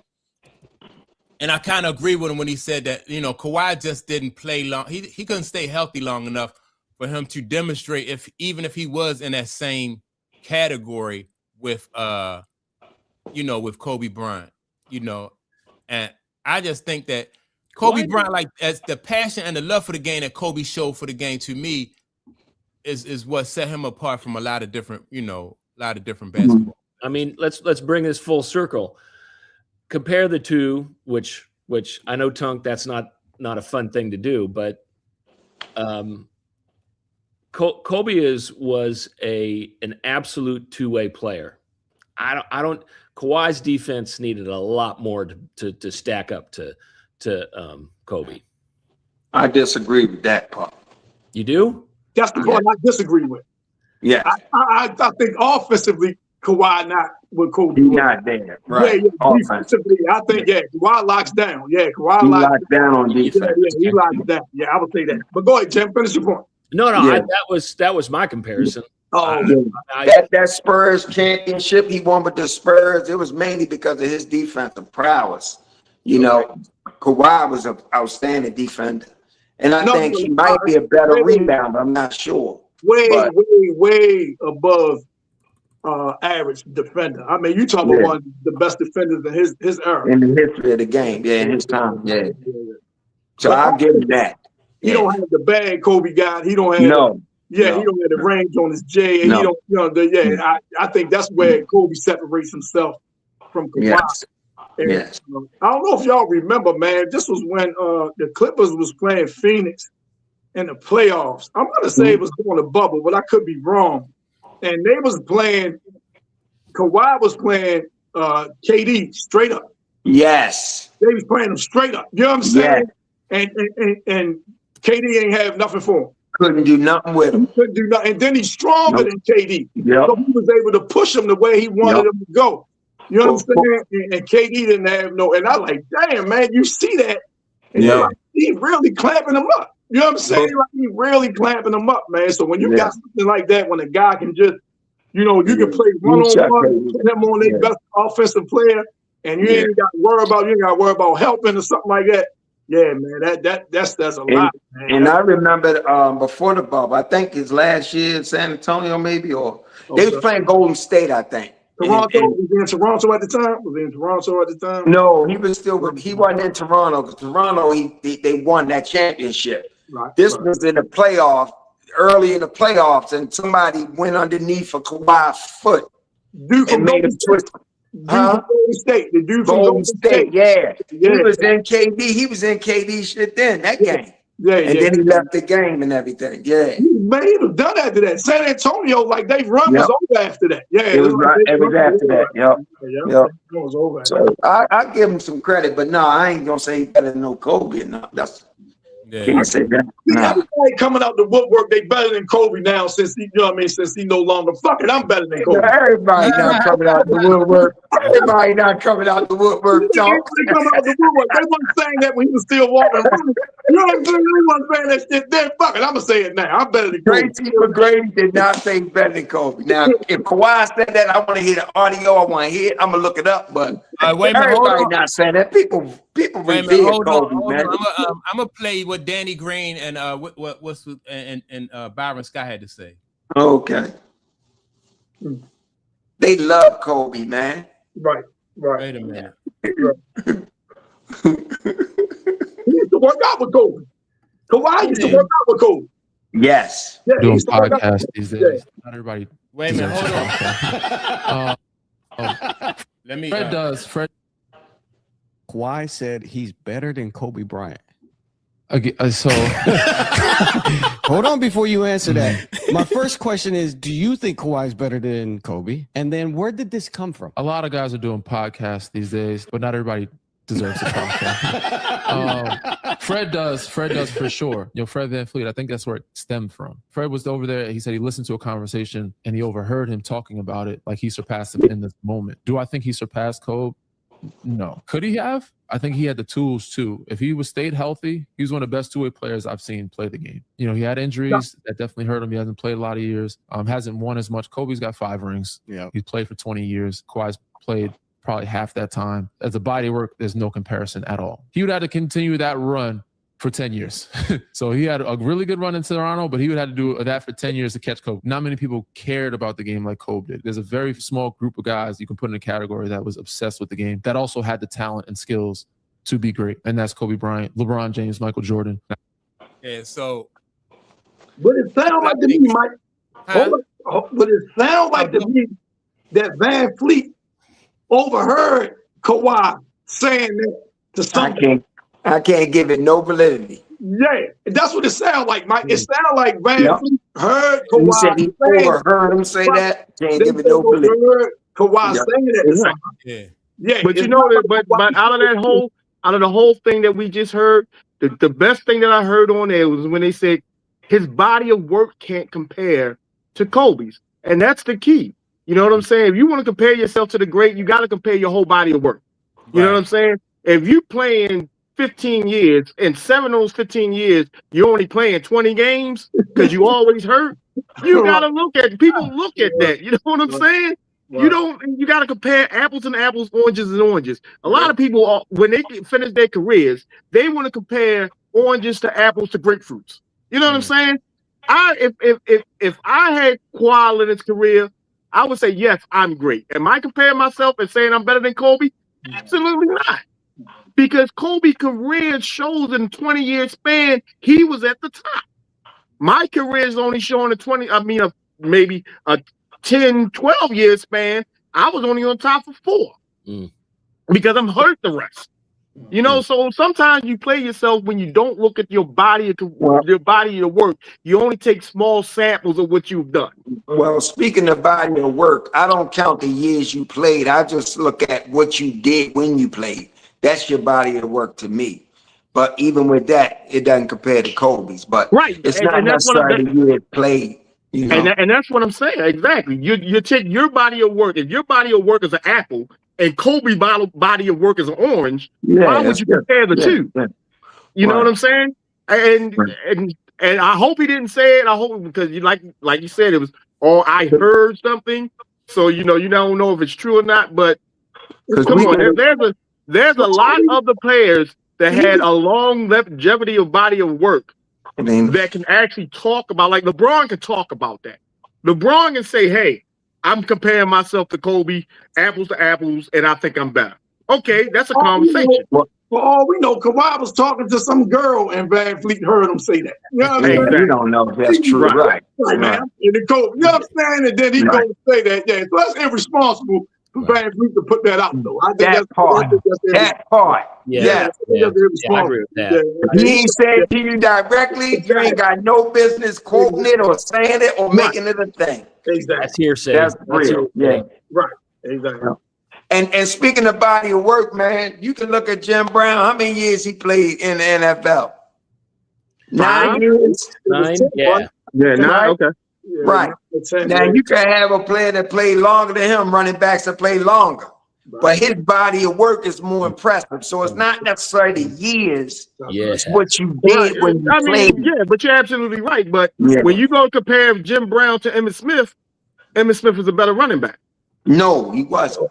What do you mean he wasn't? He has the most yards than any running back in history. He wasn't a better running back. I don't care. He has the most yards. It doesn't matter. He wasn't better than Jim Brown. I understand your level of. He's not better than Jim Brown. Why doesn't it matter if stats are on the board? Yeah, well, it doesn't matter. If that's the case, then if that's the case, LeBron better than Mike. Right. If that's the case, some people argue that, and some people say he is. All right, okay. Come on, man.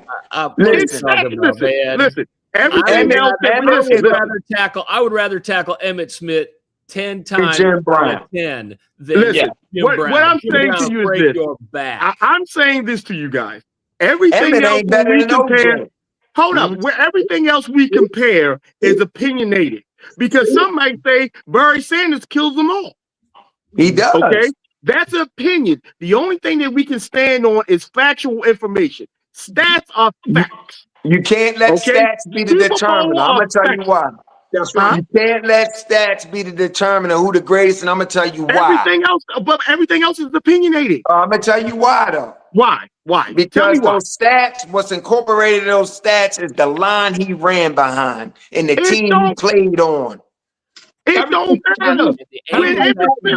When Emmitt Smith was playing, okay, the linebackers and stuff was much stronger and faster. He had so we can go there with it. Like I'm saying, everything else is opinionated. Listen, Emmitt, a great back, Hall of Famer. He had a huge offensive line. They had a great team. They dominated teams. They wore them down. They had Michael Irvin on the outside and all this other stuff. Exactly. You talking about Jim Brown was the guy. You understand? Barry Sanders was the guy. Just like y'all said, is that Emmitt Smith's fault because he had great players around him? I'm not saying it's his fault. I'm just saying. What are you saying? I can't make him the greatest of all time because he's got the most yards. Well, again, that's your opinion, but stats says more. Stats say that he's the. Why do you think? Okay, let me ask you a question. Why is it a big deal that he has the most yards out of anybody of all time? Why is it the biggest deal that Jordan has more? Jordan's up there with all the rings and everything. His stats. Listen, you already know how I feel about it. You already know how I feel about that stuff. That's sports writers, that's narratives, that's selling the sport, that's selling the pageantry, that's selling all this tradition, that's selling all that. That's what that is. I don't get caught up in that. Okay, so let me ask you a question. Did you ever play against Jim Brown? Me? No. Yeah. No, I ain't never played against him. Okay, so did you ever play against Emmitt Smith? No. No. So what are you basing your stuff on then? I watched them both play. Exactly. That's what I'm trying to say. You have not played against them. So you don't know how hard it was to tackle Jim Brown. I've watched them both play. I've watched them both play, and I've heard people that played the sport in different eras. And I've heard people say that Jim Brown was the greatest running back they ever had to go against. And I've heard people say, people say Emmitt Smith. And technically, who do you know that played against Jim Brown and Emmitt Smith? They said he was the greatest football player. Saying something. Say that again, Tom. No. You go, and I've heard people that's Hall of Famers say when they go to the Hall of Fame meetings or the banquet, they say Jim Brown is the greatest football player. Okay, again, let me ask you a question. Don't they say that? Don't this generation say that? Don't this generation say that about LeBron? What? That he's the greatest NBA player of all time. This generation saying that. I'm saying a lot. Jim Brown played in the 60s. About Mike? I'm seeing a lot of kids change their opinion on that. But again, see, we're trying to go back and forth. But what I'm saying to you is, this is what people think. Some people say Jim Brown because they grew up in the 60s. They say Jim Brown played. We say Jordan because we grew up in the 90s and watched Jordan play. I'm going to give you a fact about stats. This is a fact about stats. Stats is a combination. It's a compiled list of yards and stuff like that based on the team's effort. That is a fact. It's a team sport. Nothing else about stats is a fact. That's the fact. Listen, I'm gonna tell you this. Let me say this to break my opinion down any bit. Okay, Barry Sanders and Bo Jackson would have been the top 2 running backs of all time if they had good offensive linemen and Bo Jackson if he played a full year, but good wide receivers and everything else. That's no doubtably an undoubtable fact. Michael Jordan didn't become Michael Jordan champion until he got Scottie Pippen. It's a team sport. It's not like golf and tennis where your individual skills make you great. Of course, it's the people around you, but you still can't take away nothing that nobody did because they had better people around them. So I'm not saying right. Go ahead, Jim. No, I was just gonna say. So I'm 100% on your side there, man. When you say it's opinion based, I'll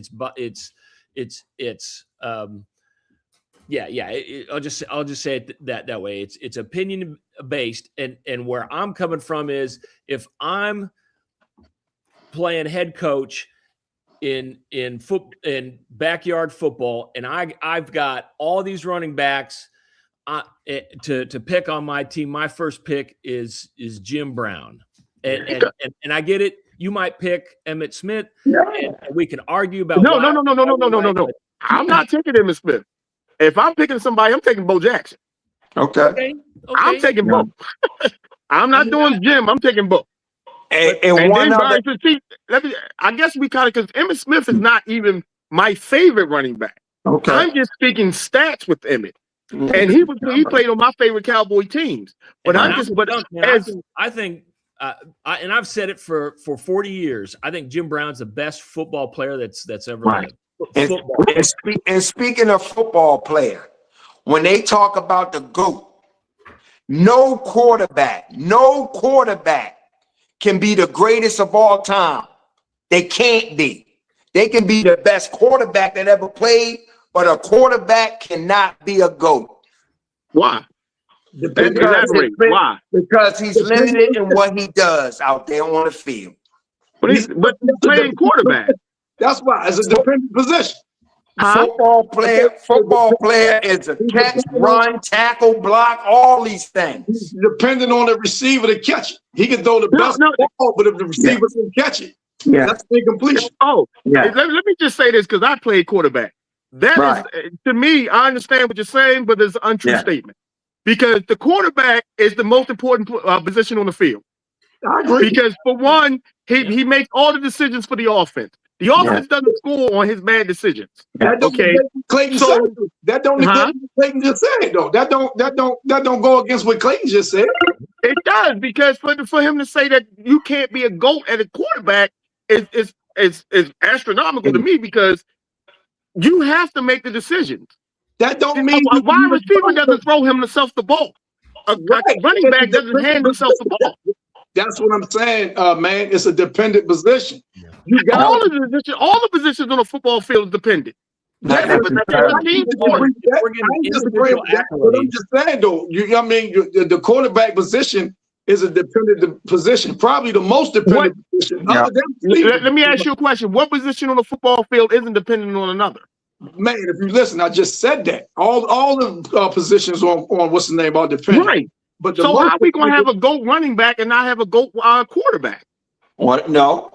What we were saying was Jim Brown is the greatest football player. He was saying of all time, greatest football player, not running back. Okay. So why? But what your statement is bringing forth is that there cannot be a GOAT quarterback. No, right? So that's what you said. But that's what you said.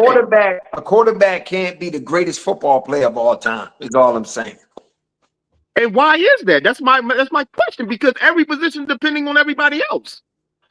The reason why he can't be is because it's things he can't do on the field. He don't do. He can't tackle. I'll say this. What's that boy, Kellen Winslow, right? Not the son, the father. Okay. It was a game where he blocked punts, he caught balls, he tackled, he did all this different stuff. That is a football player. You understand what I'm saying? And he impacted the game in so many different ways. And he got carried off the field that game. That is a football player. I haven't seen a quarterback that's able to do something like that since I've been watching the sport. Now, don't get me wrong. Do it. Don't get me wrong. If I see Lamar be able to block and tackle and stuff like that, along with the running ability and all the stuff he does, he'd be close to being one of the greatest football players. But I don't take him as a greatest quarterback. Hey, can I say this real quick? You say anything you want. You the man. That just goes to like when we talk about positionless basketball, right?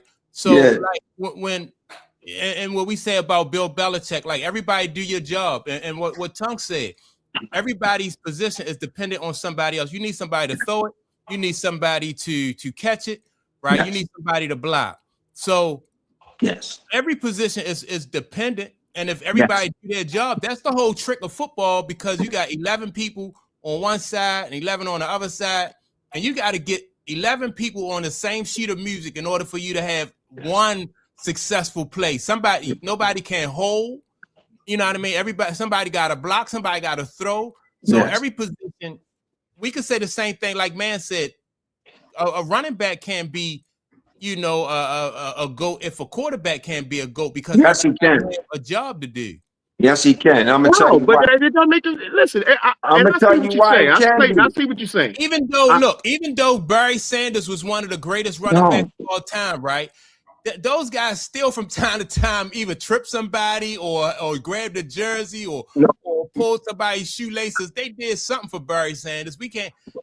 Those guys on the Detroit, those offensive linemen get really they get a bad. You know what I mean? Like you had to do some kind of blocking for Barry Sanders. You just couldn't go out there right. Barry was probably the best running back. Well, we talk about football player. The greatest football player, and a running back can be if this guy plays special teams, block punts, he can block, he can catch, he can throw. When a guy get in the game and is able to impact the game for all these different phases, you can see that he's a great football player. Yeah. Let me ask you a question. Right, every position is dependent. If everybody doing their job, you don't need somebody that's going to do two different things, though. But let me ask you, what player on a football field impacts the game more than a quarterback? I gave you guys an example of Kellen Winslow. That game he had. That was probably one of the greatest performances. I'm gonna give you another one. Ray Lewis. I'm gonna tell you Ray Lewis. The Super Bowl run. This guy was blocking, he was catching, he was intercepting, he was back in coverage, he was doing all kinds of stuff. You can see his skill set. You can see. And didn't they almost lose that because of the defense? No. In Atlanta? I'm talking about the 2000. I'm talking about 2000 run. I'm talking about the 2000 run. Oh, whoa. That 2000 run, everybody on that defense was great. Not just Ray Lewis. Man, Ray Lewis was everywhere. All right, man. Listen, they had all-stars everywhere on that defense. I think we got off. I think we got off at the wrong exit on this, man. I'm gonna let it go. I digress. Because I play quarterback. Quarterback can be a GOAT. Tom Brady can be a GOAT. Listen, man. You may not think he's a GOAT, but Tom Brady can be a GOAT. He ain't the greatest football player all the time. When you take a Deion Sanders, you can put him at corner, put him at wide receiver, put him at punt return, and all this different. That guy is a player. That's a football player. Did Deion Sanders play the most important position on the football field? Listen, no, it don't matter. Listen, the only reason the quarterback is the most important position is because the decision he makes affects the game. Exactly. That's the point I'm making. That's the decisions he makes. But what I'm saying is, playing football is tackling, running, blocking, all these things. No. Let me tell you, the first thing about playing football is mental. You have to be smart. Okay, you can be physical and gifted all you need to be. You can be the fastest guy out there. You can be the fastest guy out there. But if you're not smart enough to run a good route, what good are you? My point. You missing I'm not missing your point. I'm telling you what your point sounds like to me. You're saying because the athlete is physically strong and physically can do this and physically can do that, that makes him a football player. But because a quarterback has to be not only physical, but he has to be mental as well, that diminishes what he has to do. All I got to say is Emmitt Smith ain't better than Jim Brown. That's all. I mean, and you may say that, and that's opinion, and that's your opinion. But if you go by stats, you have nothing to stand on.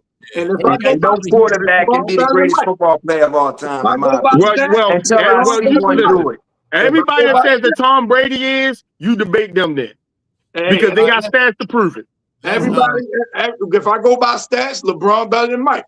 Hey, some people say he is. Hey, if I go by stats, LeBron better than Mike. Some people say he is. Just like hold on. Just like I can put this point in there. Just like some people will say that Wilt Chamberlain was better than Mike. Because they saw him play, right? And it's in that era, right? That's right. And that's all I'm saying. It's all opinionated based right. So that don't make none of us wrong. That don't make none of us right. It's just opinion. Yeah, that's all right. Well, let's. I'm standing for my quarterbacks. I don't care what y'all think. I'm gonna die on my quarterback hill. We can agree to disagree then. So, quarterbacks forever. I want to change subjects. Do you guys see that Heat Grizzlies fight? No, Heat and the Grizzlies. Yeah, I didn't see that one. Oh, hold on, let me look that up real quick.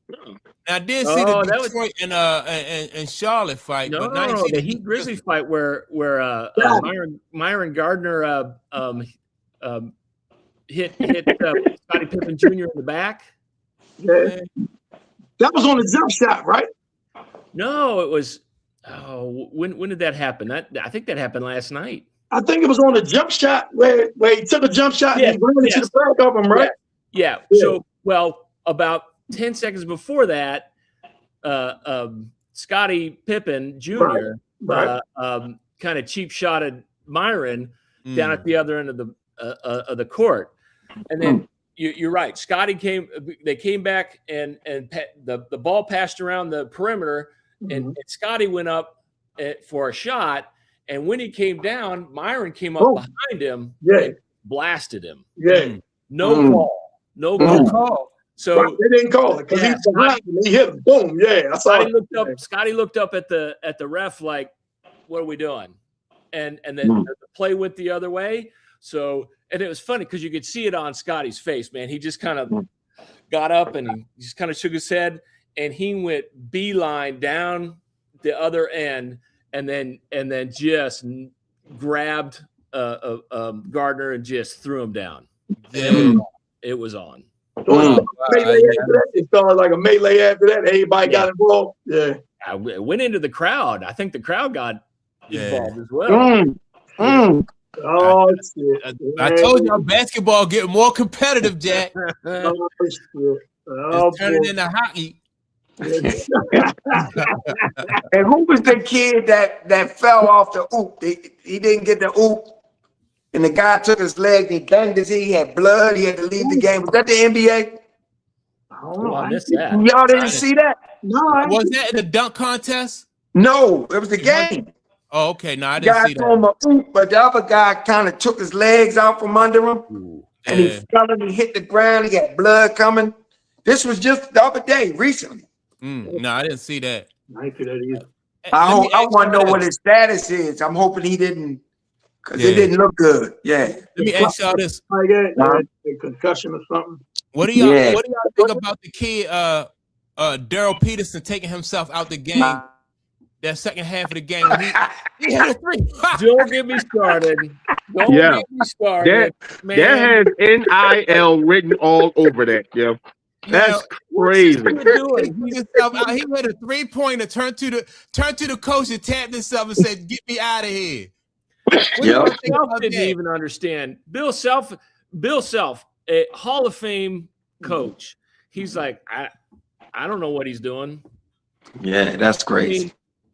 Look, now, you know what though? I just think that I remember the kid and me and you. We spoke about this guy, Lenny Cook, right? Mm-hmm. Sometimes at different levels, you have kids who come along and they make poor decisions because they think they have arrived already. Just so happened that Lenny Cook made poor decisions in high school. This kid, Daryl, is using poor judgment in college. And sometimes guys wait till they get to the pros and use poor judgment, right? Mm-hmm. But the whole thing is like somebody have to instill in them or be able to pour their coat, say, look, man, you have not arrived. It's all about getting better. Even when you make it to the league, it's all about getting better. It's back to what you said, Tunk. It's back to what you said. The people are out here comparing Darren Peterson to Kobe. Mm-hmm. And he's hearing this kind of stuff because the whole talk all season was this kid's going to go number one. And he's done nothing but be sick, be hurt, take himself out. I mean, he don't want to jeopardize that draft status. That's what's going on right there. Because if you're not that man, then you question your game. So if I'm good in 50 games, I don't want to play another 25 games to show that I might not be as good as I was in those first 50 games. But man, what he don't realize though is Kobe did not only put in that double, he put in that double time work. And when you got somebody who put in that kind of work, you can't be a part-time basketball player and compete with somebody like Kobe, right? Right. And that's this generation. Look at this generation in the college football field. Most people don't even stay 3 years in college basketball anymore. Yep. You know what I'm saying? The college basketball field has changed so bad for the worse. And it's crazy because you would think with the NIL money that it would be better now. But these kids don't stay. Like the Boozer twins, they're not going to stay. And I don't think he's comparing himself as much to Kobe. I don't think that's in his mind as much as not messing up his draft status. Right. Because they comparing him to Kobe, but his thing is I'm projected number one. I don't want nothing to change that. So it's almost like getting paid NIL, and it's like you don't want to get hurt, you don't want to risk injury, you don't want to drop. That's what I think what's really motivating it. So you think you might be worried about getting hurt? You think he might getting hurt? Yeah. Can you imagine how that draft status would change if he goes into the tournament and have a bad tournament? Yeah. Or he gets dominated, or he goes up against one of the Boozer brothers and gets dominated. So listen, the answer for that is don't play. Right. To him, maybe. And that's to him it is. Right. To him, that may be the answer. Like, yo, I'm not going to play the competition because I don't want to affect my draft status. That is ridiculous. That's crazy. Yeah, that is crazy. But you got to know that once you're getting paid in college, you get in the bag, it's easy to do that kind of thing now. Yeah. And he already got his NIL money, money. So he's just like, you know what? Hey, I'm not going to jeopardize that future bag.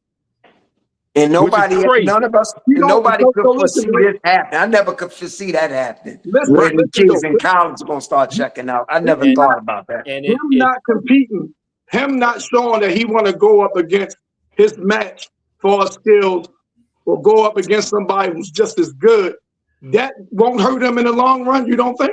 No, it's hurting them now. It's hurting them now.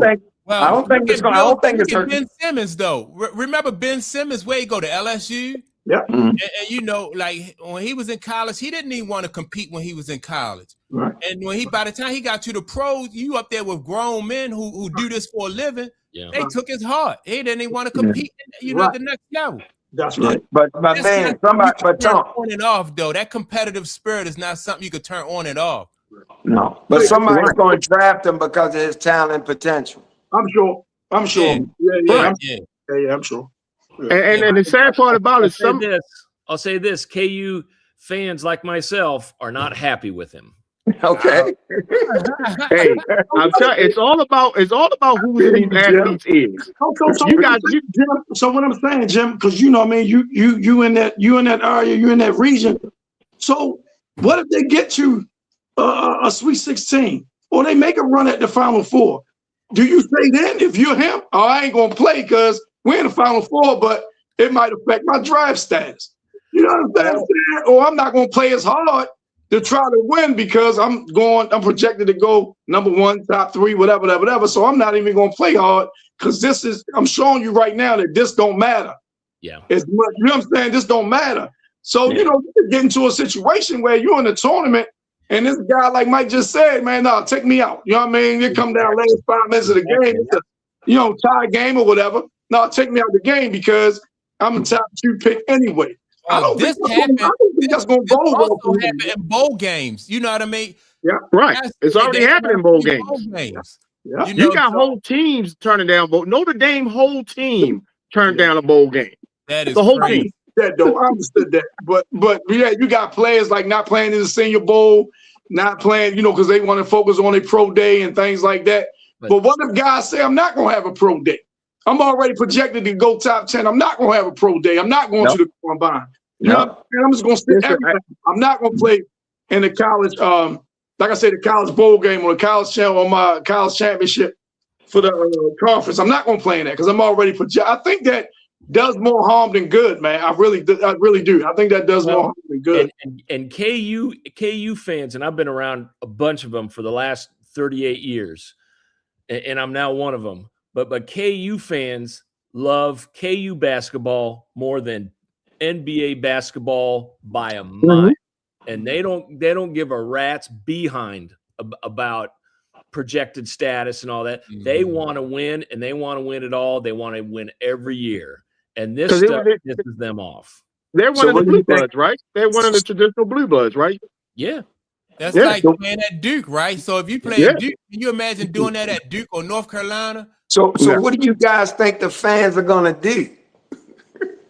Yeah, I don't know. That's a good question. The KU fans are just going to hang their head and say, man, this guy was a bust. Ain't nothing they can. Ain't nothing they can do. None we can do. Yeah, they can do. Yeah, but as a blue blood team, they're going to support their teams. So they're going to support them. Oh yeah, they're not. But check us out. This could go over to the NBA. What he gets in the NBA, he gonna have a bag. You know what I'm saying? You want him to have where you want him to compete day in, day out. And what if his attitude, like, well, I don't have to. I don't have to. I already got my bag and all that. That's the thing. That's the thing. A lot of people don't understand about the NIL. That took away tampering.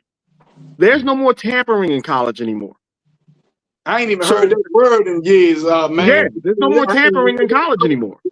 So pro people can talk to college players and be like, look, if I get the number 1 pick, I'm picking you at the beginning of the year. And now this player has that set in his mind, like, yo, I'm gonna get picked number 1, so maybe I don't have to work as hard this year. So and you know who that affects? That affects the fans in the program. So listen, right? There's no more straight from high school to NBA no more, right? You got to go to college, right? I think so. Yeah, at least I thought you had to sit out. At least 1 year. Yeah, I thought you just had to sit out Because you got some players that can go to the overseas and still come in and play. Overseas or something and do it. That's what LaMelo did. Yeah. So when he go to the NBA, he don't have to worry about signing one of those love of the game clauses because he could be like, I ain't want to play nowhere. Right. You know, you know what I mean? He's not going to be riding by the park and see some dudes out there getting it in. And he be like, man, shit, man, he's trying to get out there. This is where I think if he's in Kansas now, this is where I would think this is where you would separate yourself from whoever got the number 1 pick to convince them that you're making the right decision by taking me. Right, and you're absolutely right. But I guarantee you, somebody already told him he was the number 1 pick. Absolutely. So when they tell you that, now you're not thinking about separation. You're just thinking about maintaining and not killing. No, some agents already know them deals we struck. If we get it, they make them deals way before the draft. Exactly. Mm-hmm. That I know for a fact. Yeah. And that boy up BYU, what's his name? What's that boy? Oh, that tall. I don't know, but he nice. He nice though. Yeah. He nice. Yeah. I don't know his name. I like him. What's his name? AJ, you know his name? AJ something. AJ. He's nice. Hey, that's okay. That's okay because what y'all guys think about my Duke beating up on Michigan yesterday? That was a good game. That was a good game, though. That was in DC. I mean, it was. Mm-hmm. Oh, okay. Yeah, I guess it was some type of like neutral site game type thing. Yeah. Okay. Yeah, I think it was in DC. Yeah. I like that coach at Duke. I didn't. You know, he had some really good shoes to fill with coming behind Mike Krzyzewski, right? Yeah. And coming down the stretch, he was making some really good moves as far as coaching and stuff like that. So that was my first time watching him. Who coached Michigan? I don't know who coached Michigan, though. I didn't even know that guy. What's the name? They was number 1. Michigan was number 1. Yeah, they were number 1. Yeah. Yeah, they got rid of Juwan Howard and then become number 1. I remember Juwan. I think I was a little late for him. I thought Juwan was still there, but he was gone. But I was a little late for him leaving. They rolled him out of there. They rolled him right out of there. Right. Y'all something, boy. Man, I thought he was still there for a year, maybe for a year after he left. I thought he was still up there, but he was gone already. I'm just tripping how man said it. They got rid of Juwan Howard with number 1. Hey. So if they get rid of it, it's the same players he has, but most of the same players. But as soon as they get rid of them, now they're number 1. That's crazy. He's been gone about 3 years, though, right? He's been gone about 3 years. I thought it was 2. I thought this was the second year for the new coach. Could be. I don't remember. Okay. Yeah. Like I just know he's gone. He's gone. I didn't know when he was up there.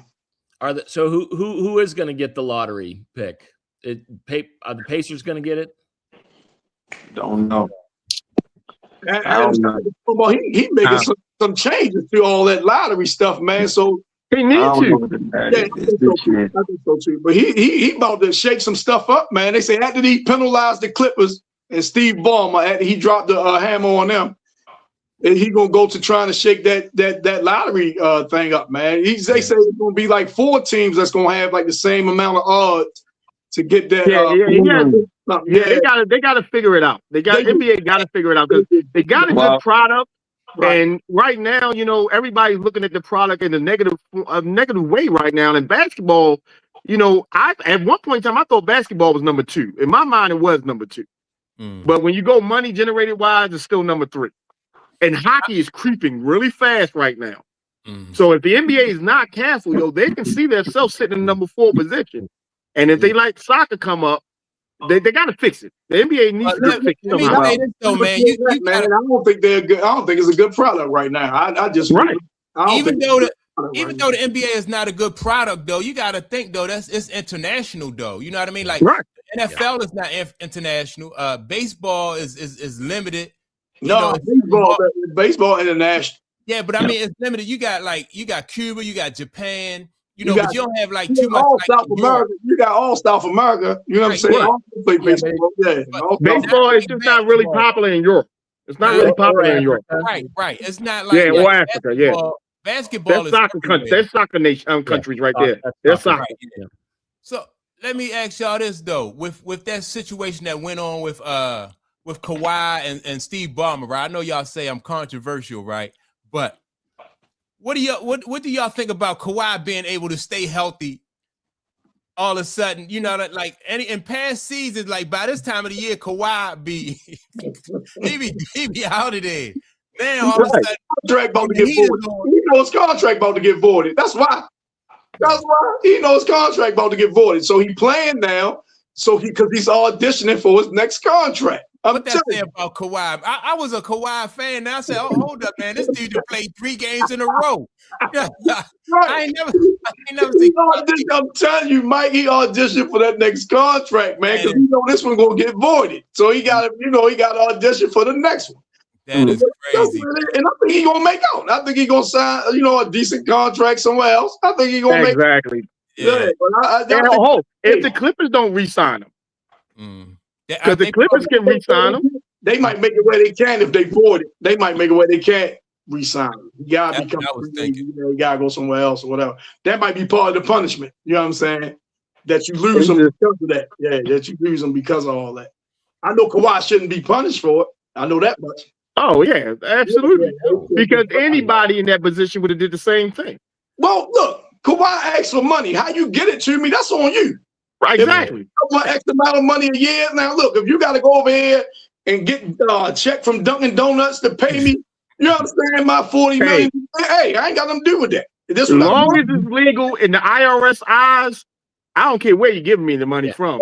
If the IRS say it's good, I'm working with it. You know, I get my check every first and 15th. I don't care. I don't care where you get it from.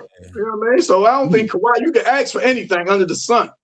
And if the team would say, no, we can't give it to you, all right, on to the next team.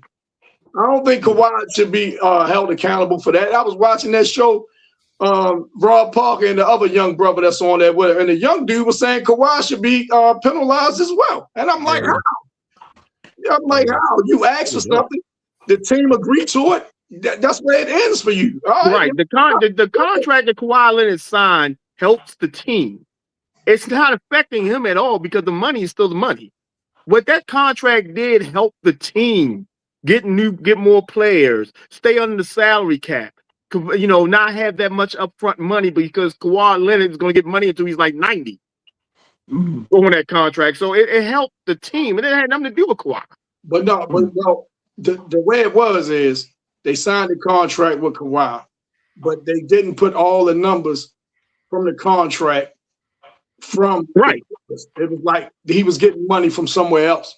Right. It didn't. All the money didn't go on the cap. All the money didn't go on the papers itself. Remember when they did that with Joe Smith in Minnesota? They killed, man. David Stern came down real hard on Minnesota. Took draft picks for multiple years and fined them a lot of money and everything. Didn't that hurt Joe Smith money too? Yeah, it hurt Joe Smith money because his contract was voided. And he was promised something, you know what I'm saying, wasn't able to get it. Didn't get it. Yeah, he's promised something, wasn't able to get it. He had to become a free agent. And Joe Smith's career pretty much was a journeyman career anyway, but still though, he wound up losing money because of it. But yeah, that was gonna be his one big contract though. Yeah, right. But Kawhi's not in tune like that to the salary cap. It's the organization job to make sure they're able to stay under the cap with whatever signing that they have and things like that. It ain't Kawhi's job. Kawhi's job is to go in there and ask for as much money as he can get. I mean, every team has what they call a financial person that looks at everybody's contracts and figure out how they can save money, be under the cap, and offer that player that max money. And that guy, whoever it is that works for the Clippers, did that financial thing and was like, "Oh, we can do this, this, and this, and we can save this, this, and this." And it was like a go.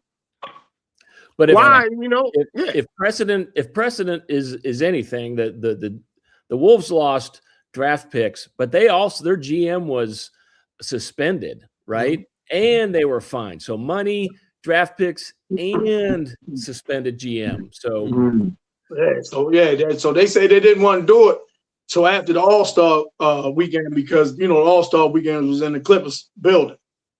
So they and let's not forget, it's not illegal what they did. It's not. It's only a precedence to the NBA.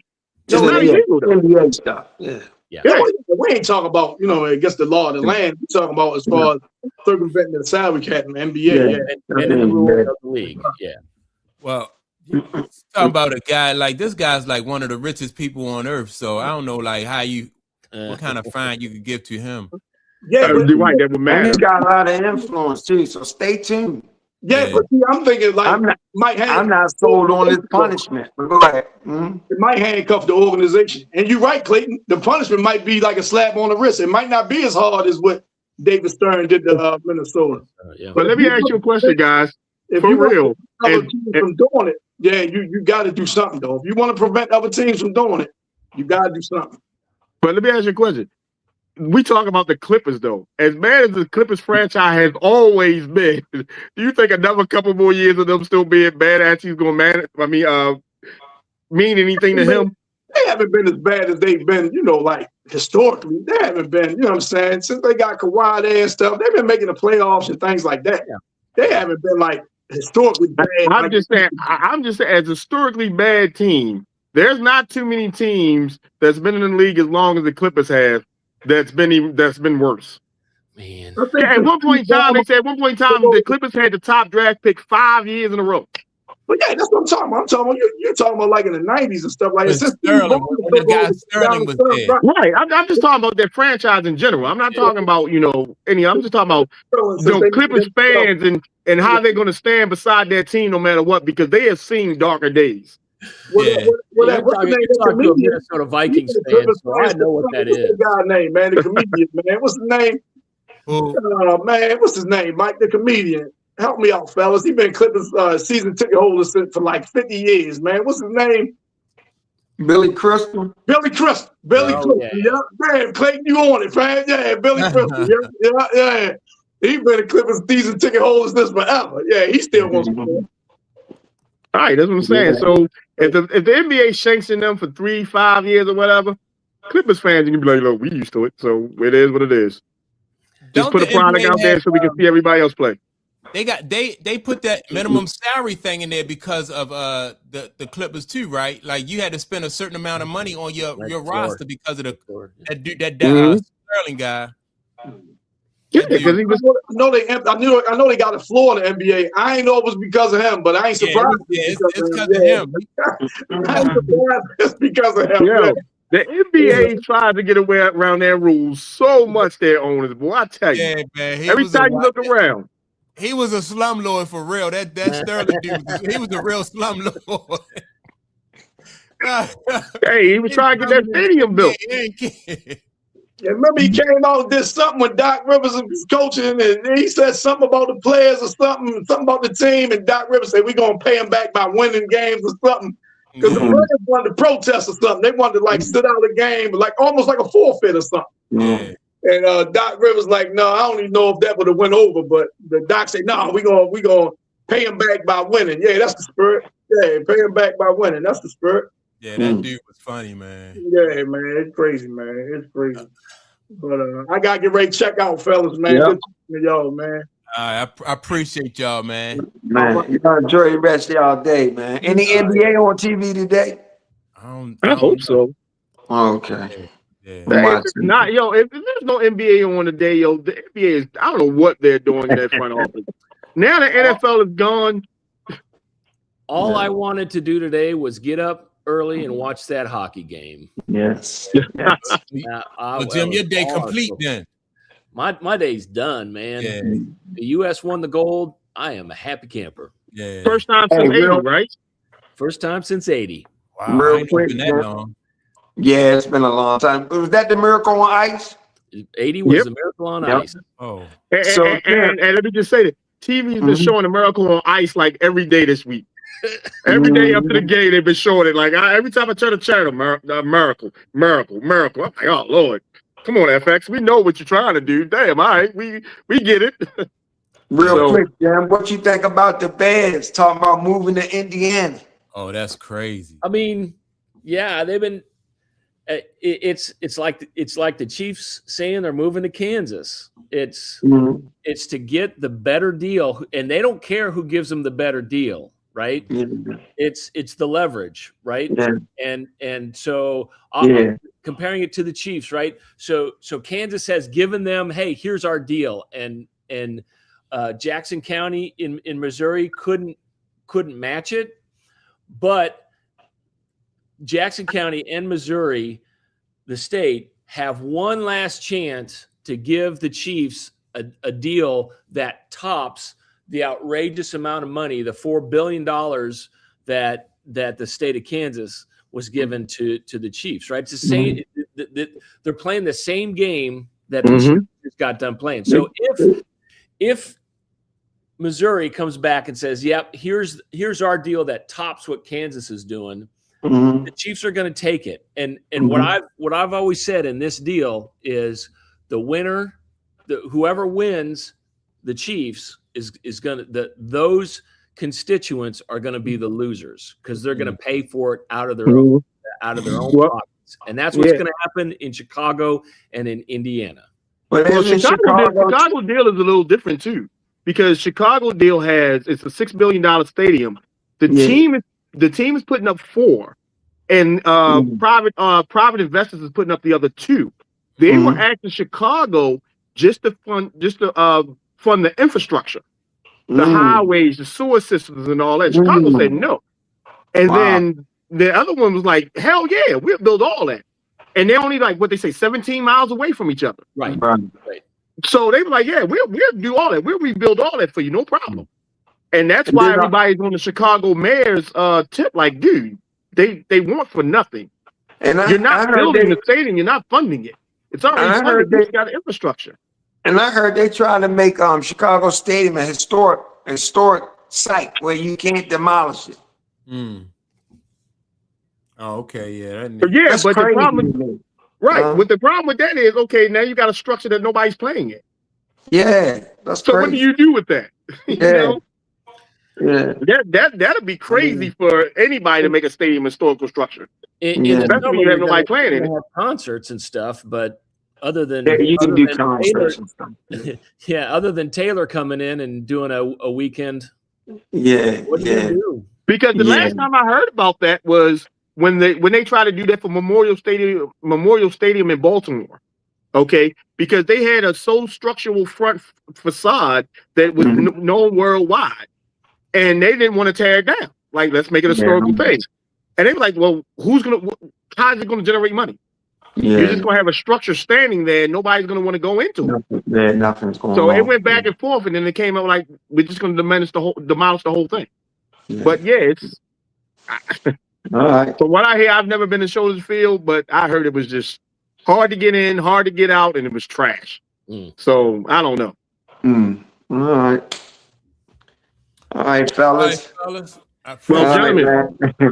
Hopefully I'll see you guys next Sunday. You know, I'm a part-time guy for you guys right now. So. You ain't lying about that, man. Yeah, man. Hey, when football season come back, but you know I'm back though. You part-time then too. How many weeks we get about the football team? I don't know. But hey, all I got to do is say go do. That's all I got to say. I'm gonna leave you right there at that. That's what's up. Y'all take it easy, man. All right, guys. All right. Appreciate everybody who tuned in and checked out the content. Make sure to like, subscribe to the channel. And with that being said, man, check us out every Sunday at 11 a.m. for our live show. Peace.